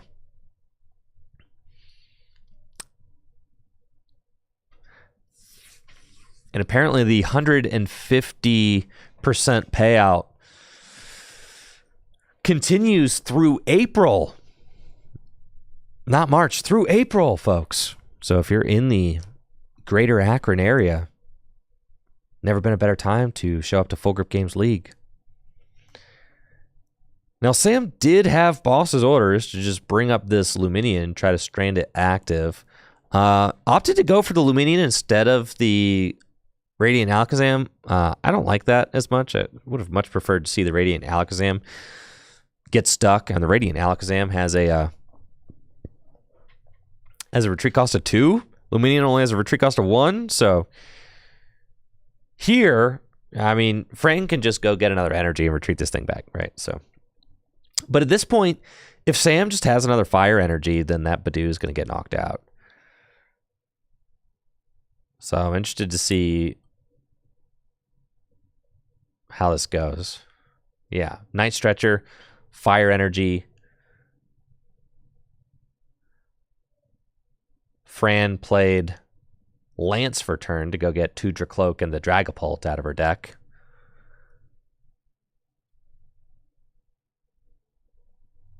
And then are we just going to see another Itchy Pollen potentially? Or are we going to let Sam have all of his items?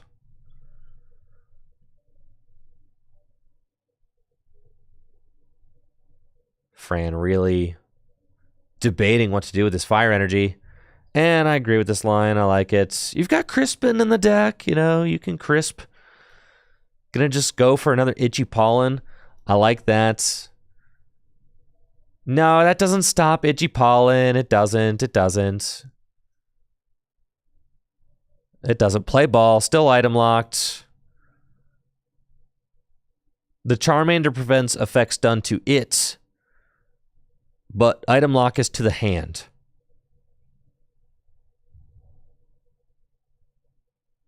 Yes, Itchy Pollen. Very good.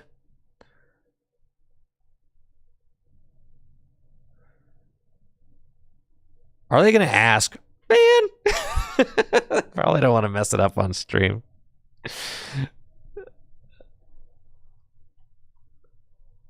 Yeah, I feel that. I mean, you don't want to make a mistake. This is why I got to get the walkie-talkies, right?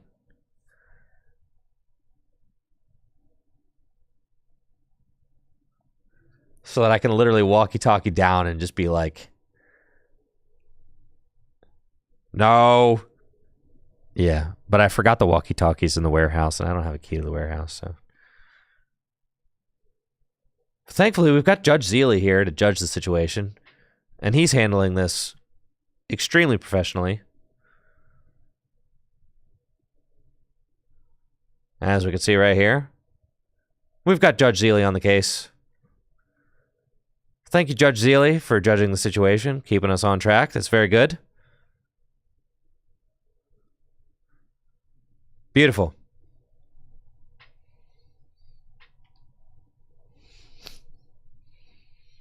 All right, so no items from Sam. Does have Iona, though. And if Sam's able to find a fire energy off of this Iona,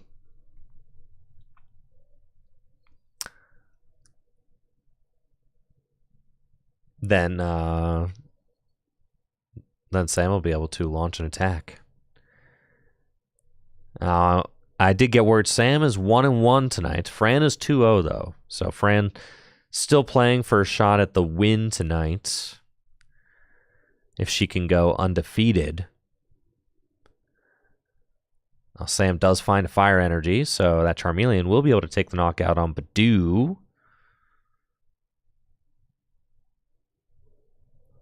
The rest of this hand, I mean, we've got Arven, Rare Candy. With the Charizard deck, Arven and Rare Candy is really all you need. But if Fran can knock out this Charmander, that would be huge. That is the question, though.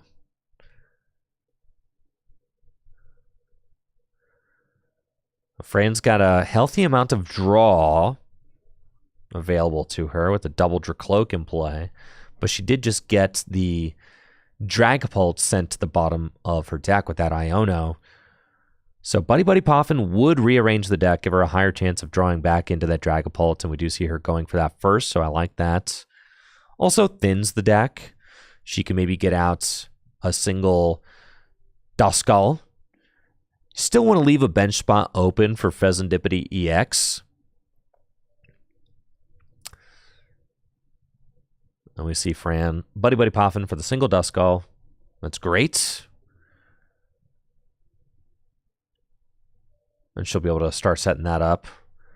The real key here is that Fran just needs to get a knockout on this Charmeleon. If she can knock out the Charmeleon, then that's going to put Sam in a really compromising situation, having to get the Rare Candy and the Charizard all together out of that hand. Looks like Sam was able to find an Iono off the prizes. Arvin could get Ultra Ball to go with the Rare Candy, though, and that is a Rare Candy Charizard. Looks like Iono and Collapse Stadium. Collapse Stadium's not really doing a lot right here.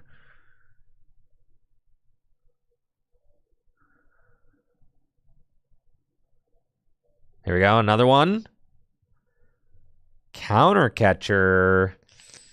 Neither of these really helping, but the Iono, I mean, could just provide more dig.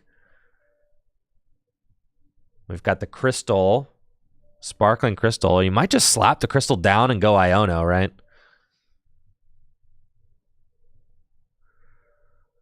Pokethugs on YouTube says, are we going to start getting a weekly schedule of your streams soon? Yes, they actually exist right this very second. You can hop on to discord.gg/trickygym, check the stream schedule channel, and I post my weekly schedules weeks ahead of time for everybody to see there. But the schedule that I'm rocking with right now is that I'll have one weekly tabletop guest that I invite into the studio and, play games with and chat and all that. Kind of like a talk show. And then I also am streaming Wednesday night Standard League and Thursday night Gym Leader Challenge League. Some weeks I'll have more than one stream that are not League. But those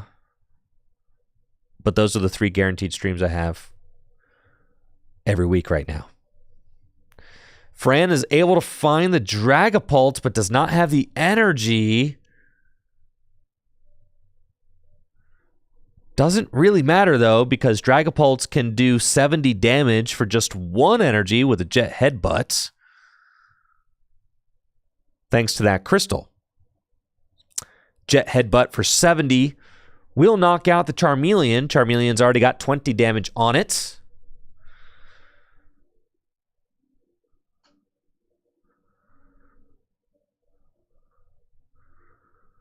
So this is already guaranteed KO on the Charmeleon with Jet Headbutts. But if Fran can find an energy, then Fran could take out the Charmeleon and the Pidgey.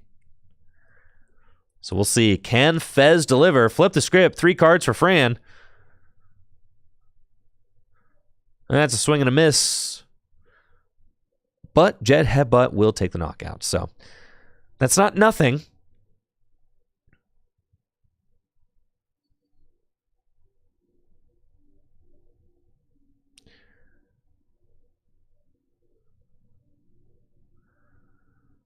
Fran will use Jet Headbutt, take the knockouts, tie the game up at 5-5.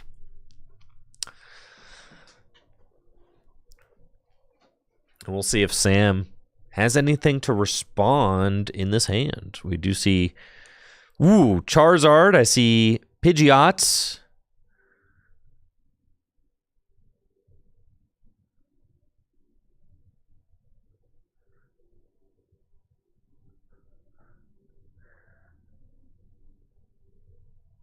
Well, Sam needs to draw for turn, right? It's not drawn for turn yet. There we go. Okay. We find Duskull. Unfortunately, no rare candy. I mean, is that double Charizard and Pidgeot in the hand? No rare candy, so just has to send them all to the bottom of the deck. With the Iono, and that is terrible. Because your odds of finding the rare candy with the stage 2 you want off of this Iono are not very high. 5 cards. Yikes. And that is just about as bad as it gets. I mean, we've got just a single Charmander there. And Fran is in full command of this round 3 at this point, starting with the Badoo item lock and transitioning into Dragapult. Now, I've seen many chatters say that they recognize Fran from the Cube video. That's right. This is the Fran from the Cube draft video that I released last month. So if you've seen that, then you know Fran, who did very well in the Cube draft video. She's also one of the Gym Leader Challenge front runners right now.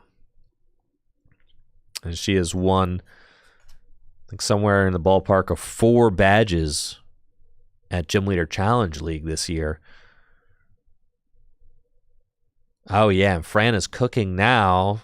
Energy and Boss's Orders in hand. But first, Dracloak. We've got another Energy.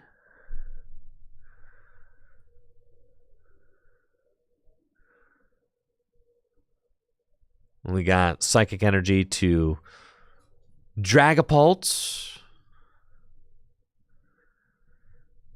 Now Dragapult will be able to use Phantom Dive, 200 damage, while also sniping 60. Boss's Order is going to bring up that Charmander, and Phantom Dive going to take the knockout on Charmander while placing 6 damage counters.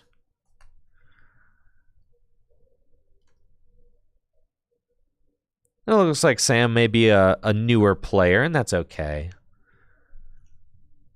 That's what League Night is all about. Right?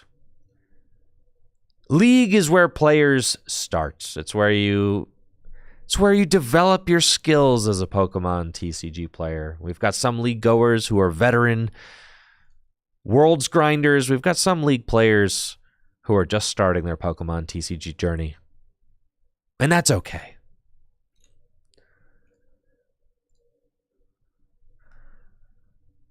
Fran did still have 1 damage counter to place, but maybe she accidentally misclicked all 6 damage counters onto the Pidgey, so you failed to... Yeah, what if she accidentally misclicked all 6 damage counters onto the Pidgey? Then that last damage counter is just lost to the ether, you know? That's what it is.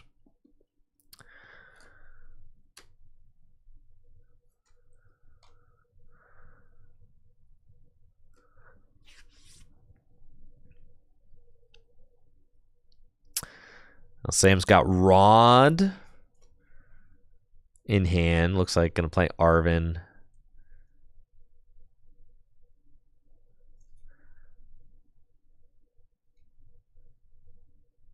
All right, and gets Defiance Band and Ultra Ball, Charmeleon down, and that's just a pass.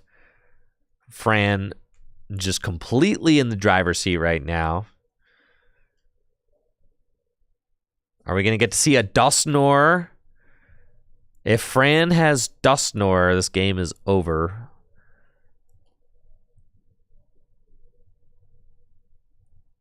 We've got our other Dragapult evolved up. I don't see the Dusknoir play. But that would be cool. Boss as well, but I don't see that in Fran's hand either. I think this is kind of just where things lie right now. And unfortunately, Dragapult cannot place additional damage counters onto that Charmeleon, as Charmeleon's ability blocks all effects of attacks.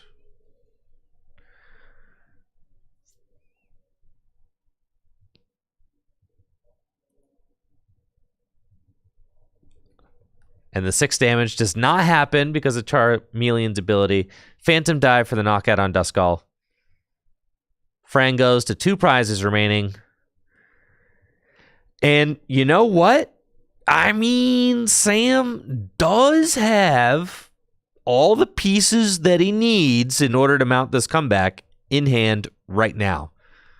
Ultra Ball, here's Charizard. Boom, Charizard. Infernal Rain, energy out of the deck. Boom. Yo, thank you, Ryan Sky Knight Gaming, for that gifted sub. 216 total gifts to the channel. Appreciate you. Thank you. Thank you. All right, Infernal Rain.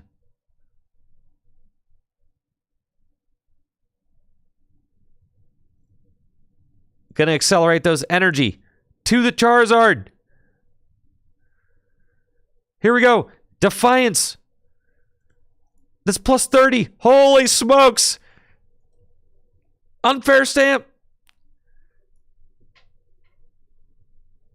And here we go.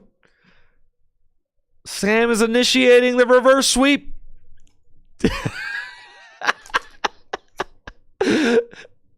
Dude, everybody loves it when the tool card is facing inwards like that, okay? I'm just saying. That Charizard is popping off right now. Look at that thing. That Charizard is beast mode. That is the most beast mode Charizard you've ever seen in your life.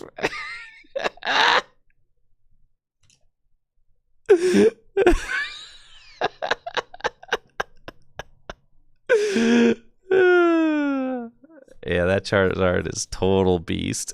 I think it has 3 energies on it too. Yeah. Yeah. This Charizard is going crazy, bro. All right, here we go. Super Rod. And with Super Rod, we're going to put a couple cards back into the deck. Yep, going to be a Pidgey. Charmander. And Charmeleon. That seems fine. Okay. Put it all back in.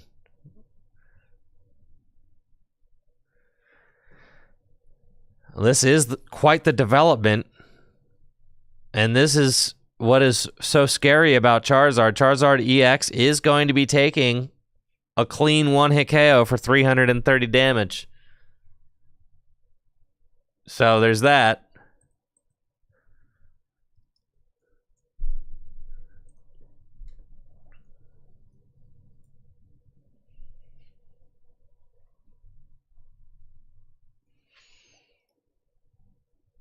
Wait. Yeah, okay, cool. Sorry, I turned away and I missed the knockout. All right. So Sam takes a knockout on Charizard, or Sam takes a knockout with Charizard with the incredibly unhinged angry Charizard in the active spot. Fran promotes her only Dragapult. If Fran finds Dusknoir, she wins.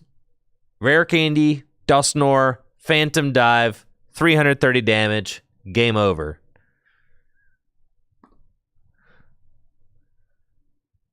But it looks like that is not in the cards.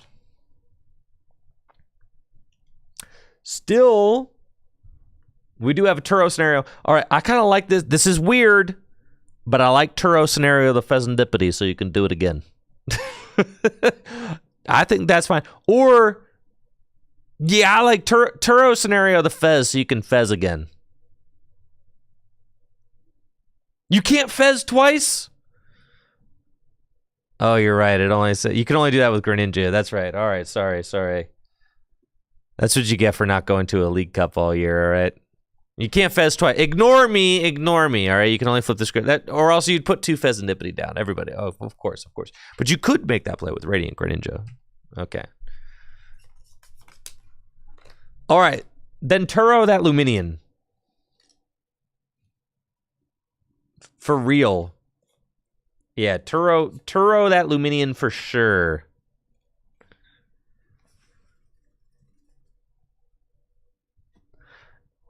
Dude, you do not want to... Yeah, I like this play. Turo the Luminion.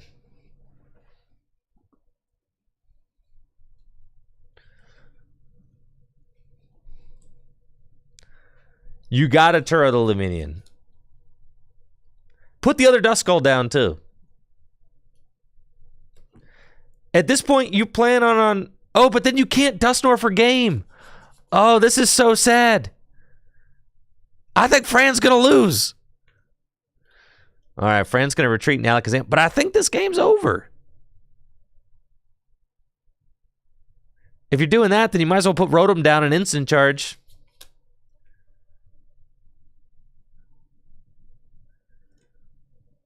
You could sudden death it? I guess so, right? But with this play, Fran doesn't get to sudden death it. If you swing, then at least you're like, okay, well, maybe I can win with sudden death, but...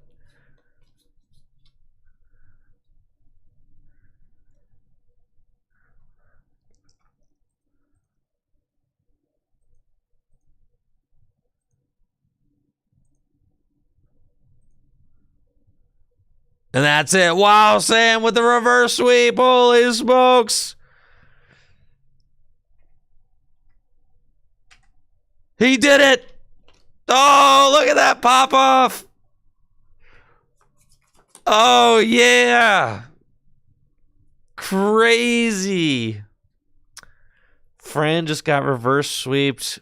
Man. Crazy comeback by Sam there. Fran had everything going for her. The Badoo start.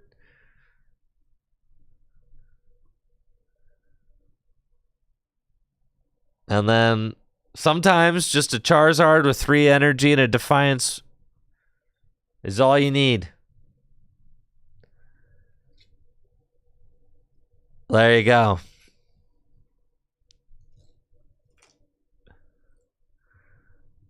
Insane comeback there. From Sam, the Charizard deck. Taking Sam up to 2-1. Fran dropping to 2-1.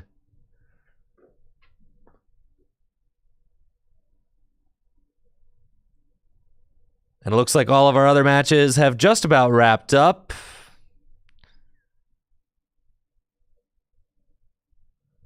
So we should be on to round number 4 here shortly, our 4th and final round of the night. I wonder who our undefeateds are.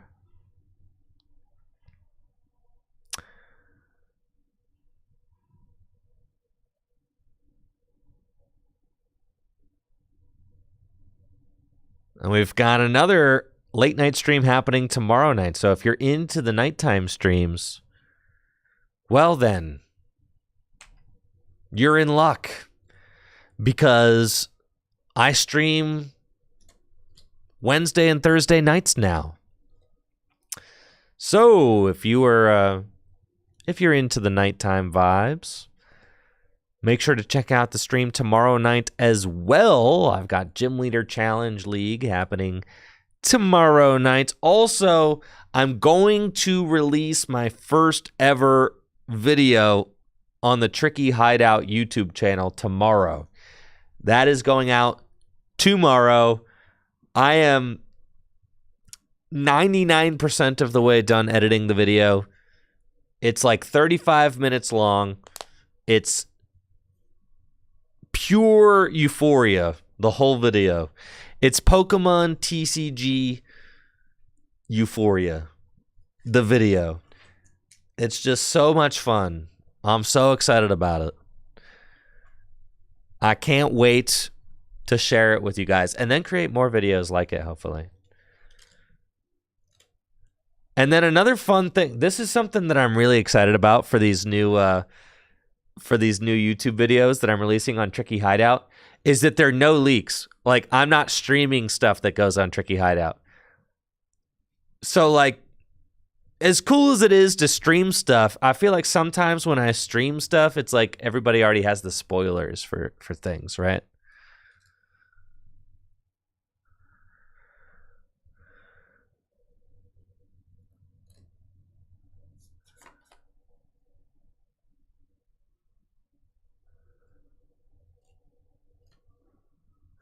Listen, if there was a... Listen, I didn't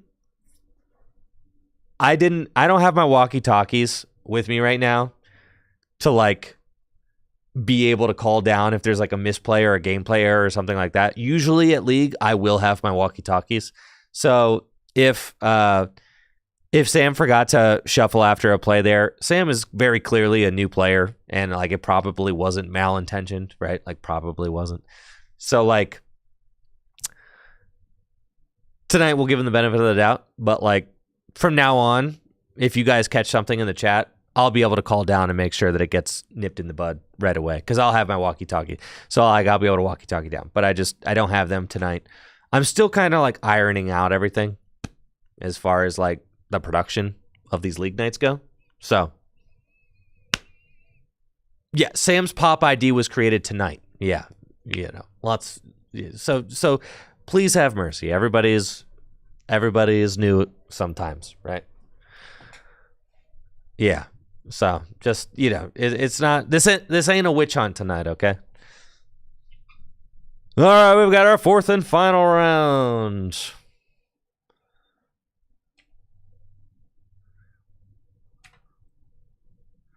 Bring it around town.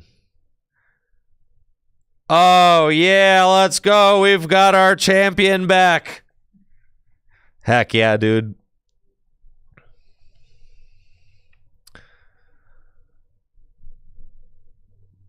All right.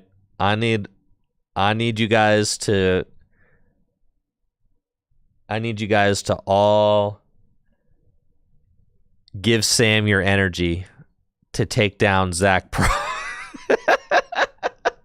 Listen.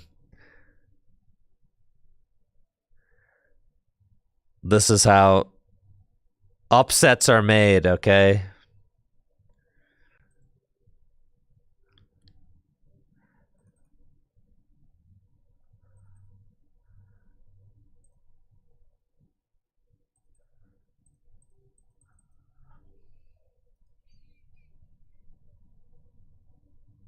All right, can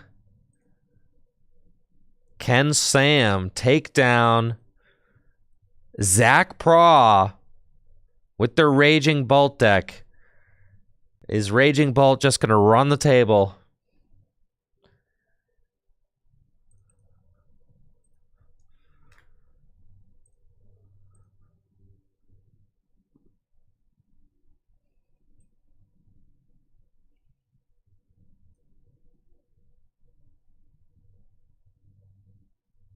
Yeah, thanks, C. Michaels over on YouTube. I appreciate you.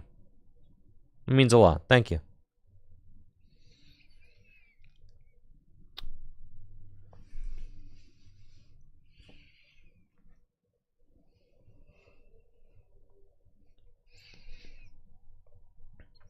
I saw YRG asked, how do I like streaming tournaments compared to streaming Pokemon trading card game live? Yeah, I like it a lot more.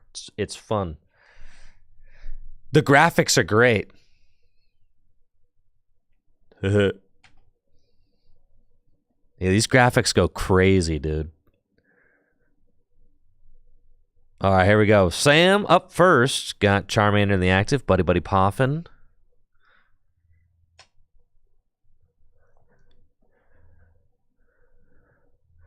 And with Buddy Buddy Poffin, we're going to get a Charmander and a Pidgey. Also, I have to say, it's really nice. It's nice to watch other people play. You know? That's fun. And then I really like, you know, focusing on, like, giving myself the mental energy to, like, really focus on and prepare for, like, the featured guests that I have on stream every week and stuff like that, and the videos that I'm editing. Like, once you guys start seeing these new videos that I'm cooking up, they're going to blow your mind.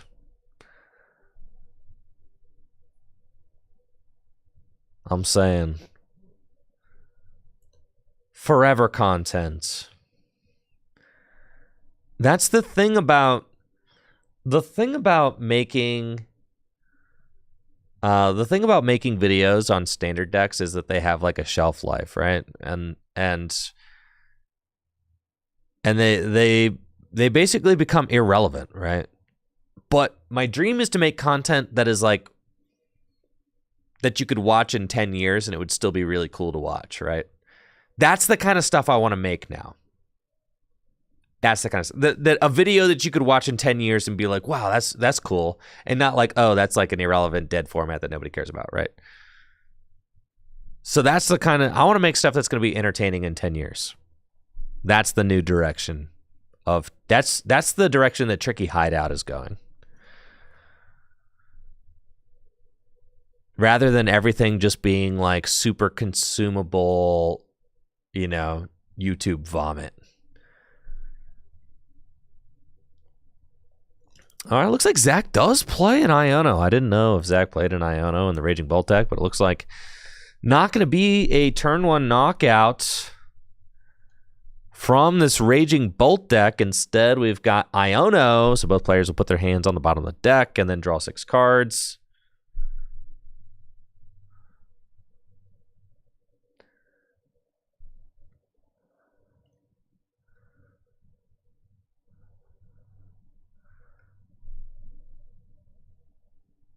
And then it looks like Zach gonna pop the Bravery Charm onto the Teal Mask Ogre Pawn.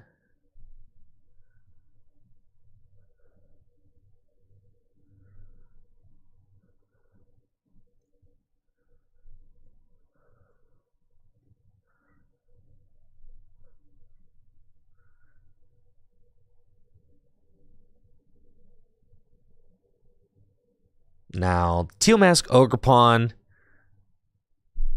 is very good into the Charizard matchup. Obviously, being able to one-hit KO Charizard with just the Teal Mask is nuts. I mean, this matchup is very good for Raging Bolt. Zach, I think, trying to decide whether or not to Burst Roar. No, has passed. Okay. Oh, Sam just has to attach pass. Oh, no. Say it ain't so, Sam. Are we swinging? Okay, we're swinging with the Charmander. Let's go. Miko with the tier 3 sub. Hope you and the family are doing well. Appreciate you, Miko. Thank you so much for the continued support. 58 months, tier 3. Thank you. Thank you. Yo, Phantom YDG on YouTube says, currently convincing my friends to road trip with me to Akron for the Full Grip 4K. Seems so fun. Do it. Do it. It's going to be awesome. Do it. I got your names right here. Thank you. Sorry. All right, Zach popping off now. Zach pop off Pra. Here we go. We got the Raging Bolt. We got the 2 Teal Masks. We got the Pokemon Catcher. Zach says, your Charmander's not good enough for me. I demand Pidgey as a sacrifice.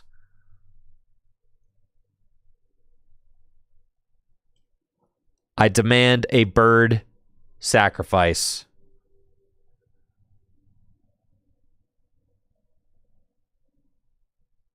No, Sam. Put the Pidgey in the active spot. Thank you. Not the discard pile. I know it's going to the discard pile, but that's not where it is yet.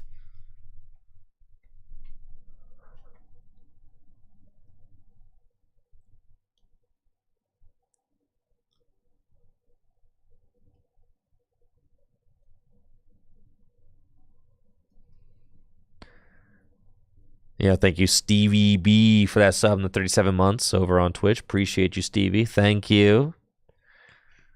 Zach got another Raging Bolt. Here we go. And that is going to be a knockout.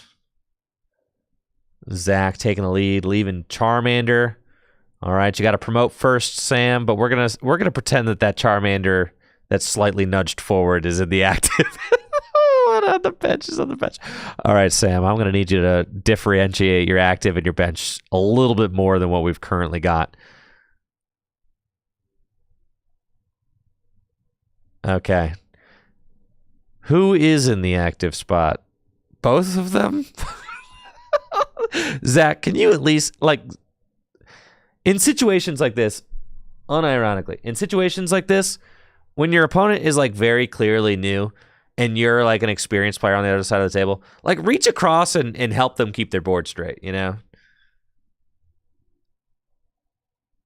There we go, baby. Let's go. Let's go.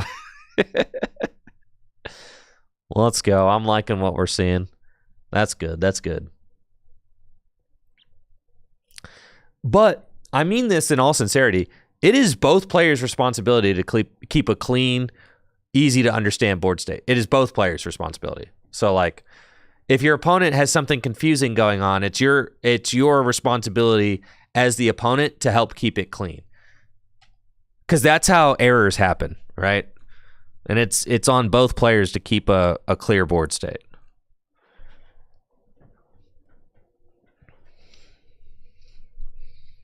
All right, looks like Sam has got Charmeleon online.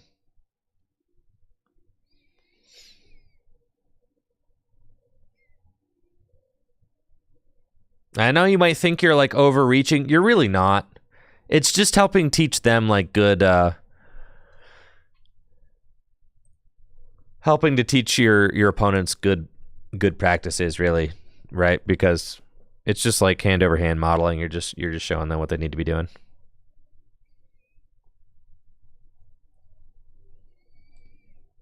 And they, you know, and if you're playing against someone who doesn't want you touching their cards, then, dude, then you got to keep a cleaner board state. What do I got to say? You know, you got to keep a board state that can be easily understood.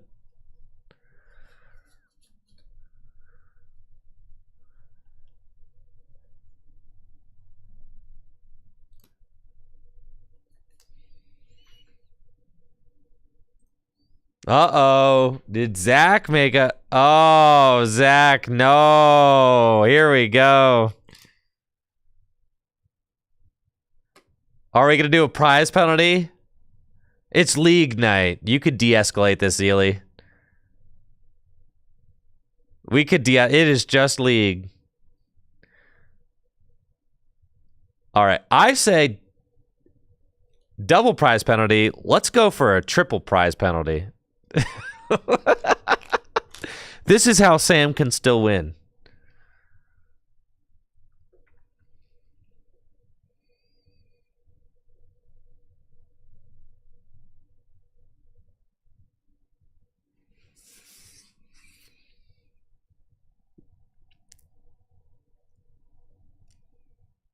All right, looks like it's just going to be a slap on the wrist.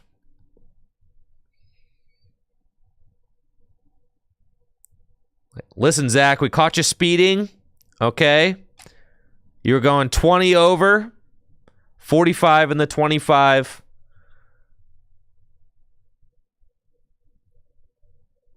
I'm just going to give you a warning this time, okay? Next time I catch you, though.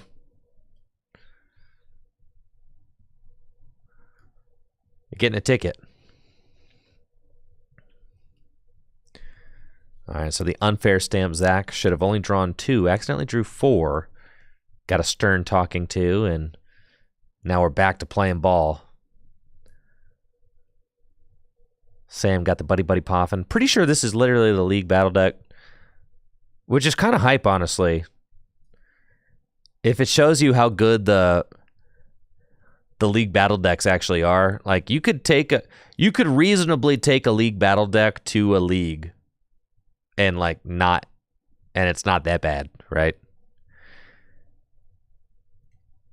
Oh, it's modified. All right, it is modified. It is modified.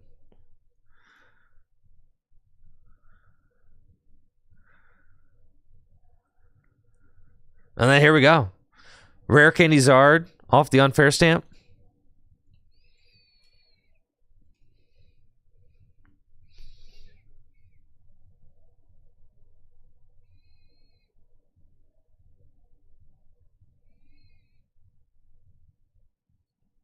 All right, we're putting 2 energy onto Charmeleon, 1 onto Charmander. This Zard is beast mode, dude. Look at this Zard. This Zard is going... This Charizard is going beast mode. Look at it. Yes. Oh, yeah, the inward-facing tool.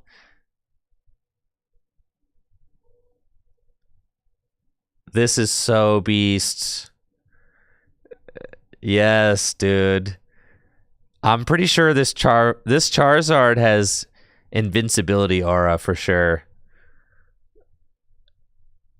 Yeah. All right, we've got the shuffle happening with Sam now. All right. We got the shuffle.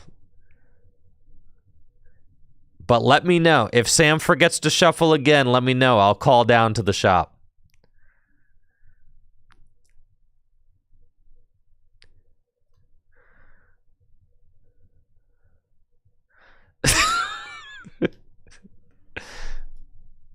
Unfortunately, this Charizard is about to get punted by the Teal Mask Ogerpon, but Sam has initiated the trade. But Zach does play Briar in their list. So Sam could create the upset.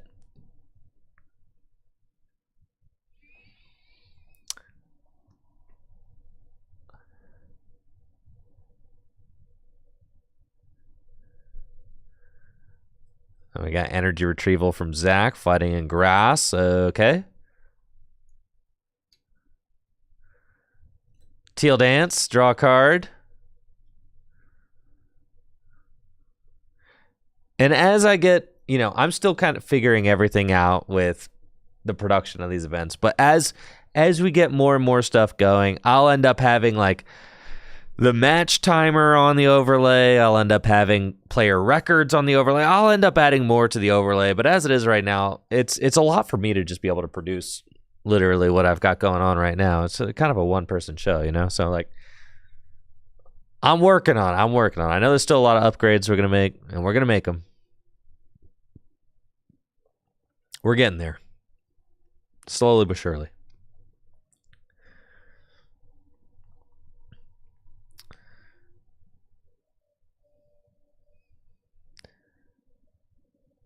All right.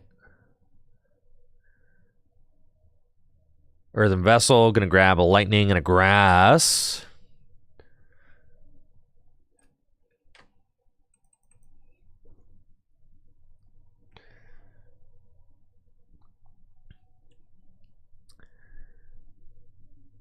Another Teal Dance. At this point, Zach can kind of just go Ogerpon. Pokegear 3.0. Look at the top 7 cards. Can grab a supporter. It looks like it's swing and a miss. Thank you, This Name Perhaps, for the Prime sub over on Twitch. Appreciate you. Thank you for the support. Shout out to all the Twitch subs over there. Thank you so much for the hype and the continued support. I appreciate you. We got a Pheasantipiter, draw 3. Now, Zach does play a Briar. So, Zach will have the opportunity to potentially skip ahead with a big dub. If Sam goes to 2 prizes remaining, Zach can just go Briar, Myriad Leaf Shower, bam, 3 prizes, game over. So, that is a potential line Zach can take. Yes, it is. There we go. Myriad Leaf Shower for the knockout. Charizard is toast. No, not the invincible Aurazard. No. All right, Sam's got Charmeleon, though. That's okay. Draw for turn. Here's Charizard. We've got Charizard. I thought I saw a Charizard. Is there no Charizard? No, wait. This hand sucks. There's no Charizard. It's just Pidgeots. No, Sam. No. You need a Charizard. I thought there was a Charizard here. There is no Charizard. It's just double Pidgeot, Buddy Poffin. All right, Buddy Poffin. We're digging. We're looking. I don't think there's anything you can get here that's going to help you. That's a swing and a miss situation.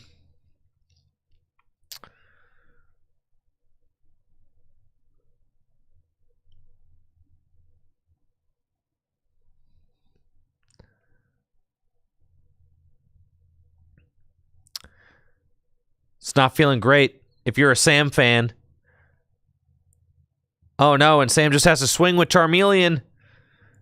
Doesn't even go for the Pokestop, unfortunately. That's Charmeleon for 50. Combustion times 2 for weakness.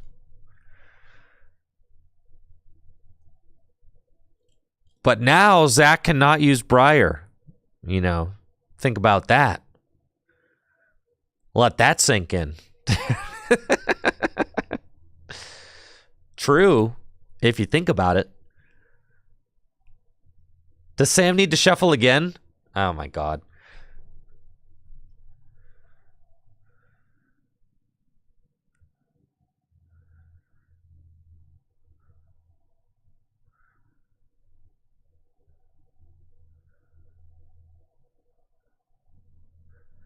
All right, I'm texting. Sam the shuffler. No. I texted down. No, don't throw the card. Oh no, he stacked the Iono. God, no, Sam, not a cheater. No.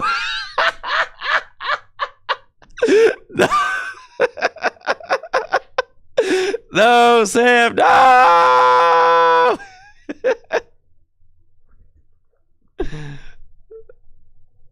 All right, Zeely is on it.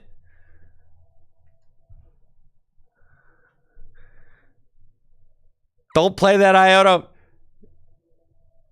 No. All right, well, sorry, chatters. Okay, next is irreversible.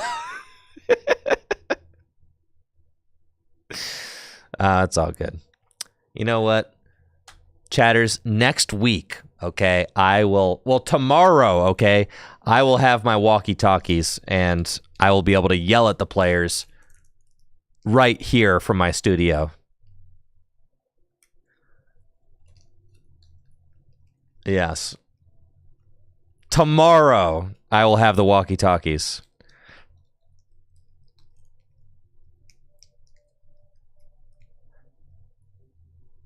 Unfortunately, I don't think this Iono is even going to matter.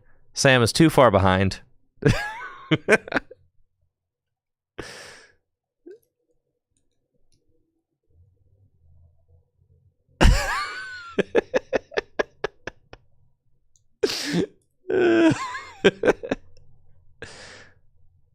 Honestly, though, if you're a true fan of Sam, if you're a true Sam fan,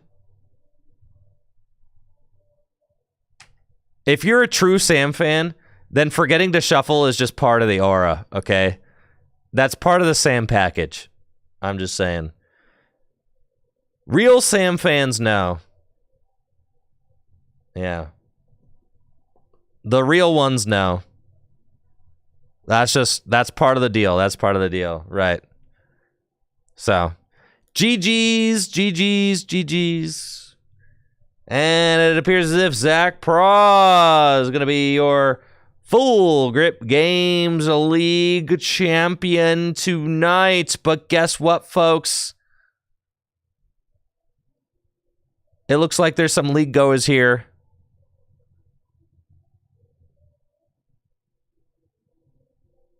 Are ripe to be chatted to. So here's what I'm going to do.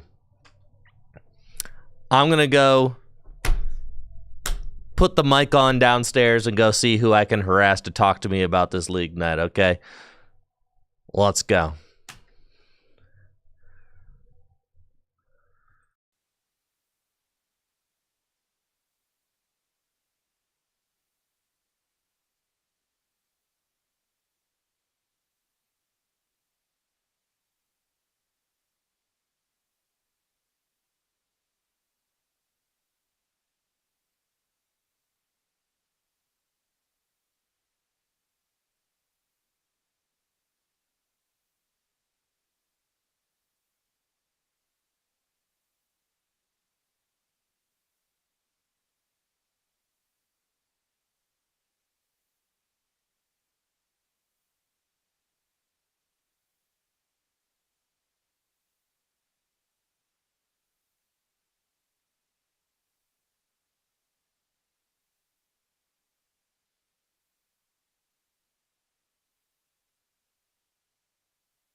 All right, we are here live at the Full Grip Games League night.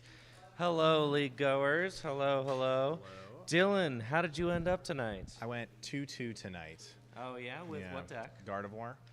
And was that about even with your expectations, or would you say maybe below or above? How does that? Little below. I wasn't not in the zone tonight. Just kind of here to game. But still, Gardevoir is the best deck in the format, so I kind of feel like should have performed a little bit higher. Even though Miraidon just won, still feels like Gardevoir's on top. Now, are you going to any regional championships lately, or have you attended any lately, or planning on going to any soon? Not in this format. I just went to San Antonio. It was an okay run. I went like 3-2-1, I think. Yes, 3-3. I think 3-3-1 or something. Basically, once I'm done, I'm out. I usually once I'm out, I'm out. I don't play anywhere fair that. Played Drago. It was okay. Pretty fun deck though. Okay. I kind of miss Drago. Drago is awesome. All right, Chase. We saw you on stream. We saw you over here. Sorry. We saw you on stream. Yeah. Round one. It didn't look like it was going great. No, not at all. All right, tell us about the Miraidon experience today. Yeah, so I came here and expected to have a lot of fun, 2 on every generator, but that was the complete opposite of my the outcome that we had today. You saw the stream match. It was just really awkward, really bad. I didn't play a supporter until the last turn of the game, and then face a Pidgeot control round 2. Awesome, really fun. Glad to be here though. Finished 2-2. Let's go. Yeah, so had some cool donks games 3 and 4. So Hype. yeah. Austin. All right, we saw you on. Let's go over this way a little bit. Saw you on stream round 2. How you doing, Austin? Pretty good. Good How- night. How'd your games end up?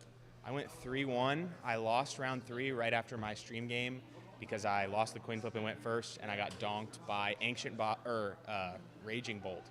Raging Bolt is a great matchup for Ancient Box, like 90-10, and I got donked because I lost the coin flip. So Did you lose to Zach?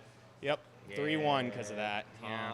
Tough Night right there. But I beat the Guardies I played against, and that's kind of what I came to do. So fair enough. That's what's up. It was very convincing. I'm not gonna lie. There were some people. The Monkey Dory's so good. Yeah, So there were good. people in the Twitch chat saying that Guardy can win that matchup, but you made it look not The so. key to that matchup is to never bench something that you need a Sada to retreat. Never bench a Moon without attaching to it, or they're going to trap it and try to kill it. So you keep your bench super tight, and you'll be fine.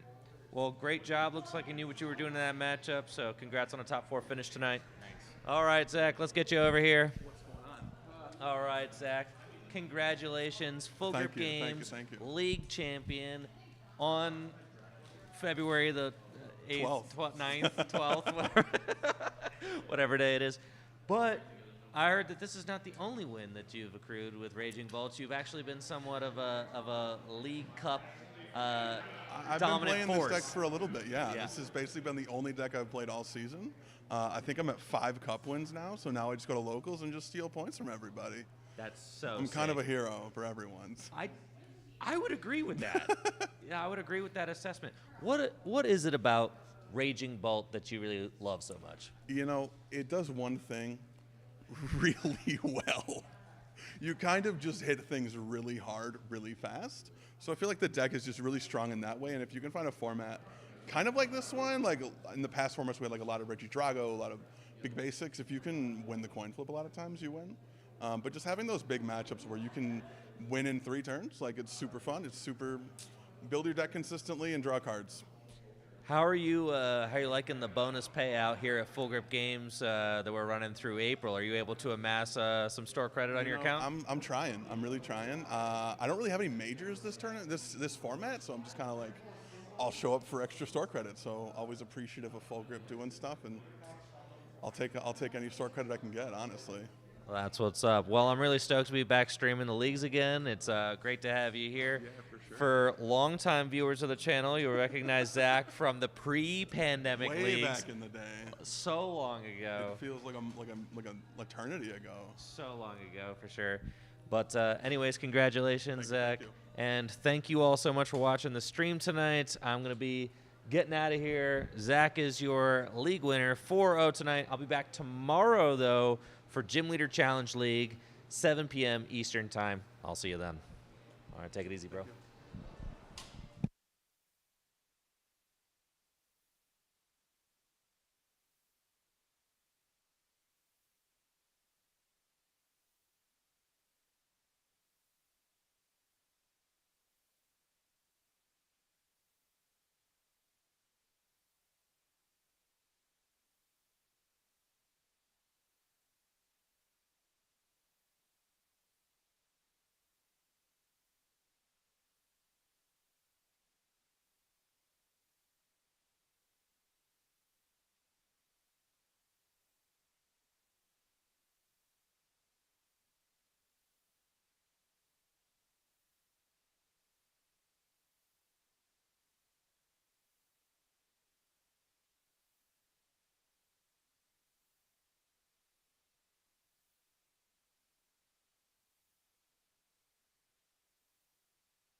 Did it work?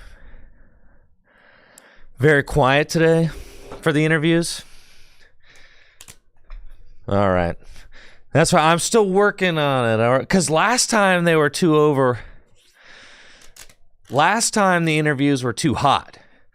So then I think I overcompensated by making them too low this time. So, like, you see how it's a balancing act? The problem is that because I'm doing it myself, I can't mic check it.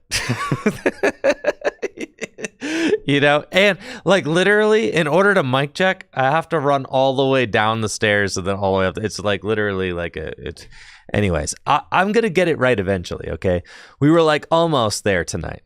We were closer, I think, tonight than we were last time, because last time the mics were way too hot and overexposed. This time I was able to figure out how to turn the gain down, but then I also was overcompensating by holding the mic really far away because I didn't want them to be hot or overexposed. So like now I think I just need to like I need to hold. I think I had the gain okay, but I just need to hold the mic really close, something like that. So anyways, love you guys. Thank you so much for watching the stream tonight.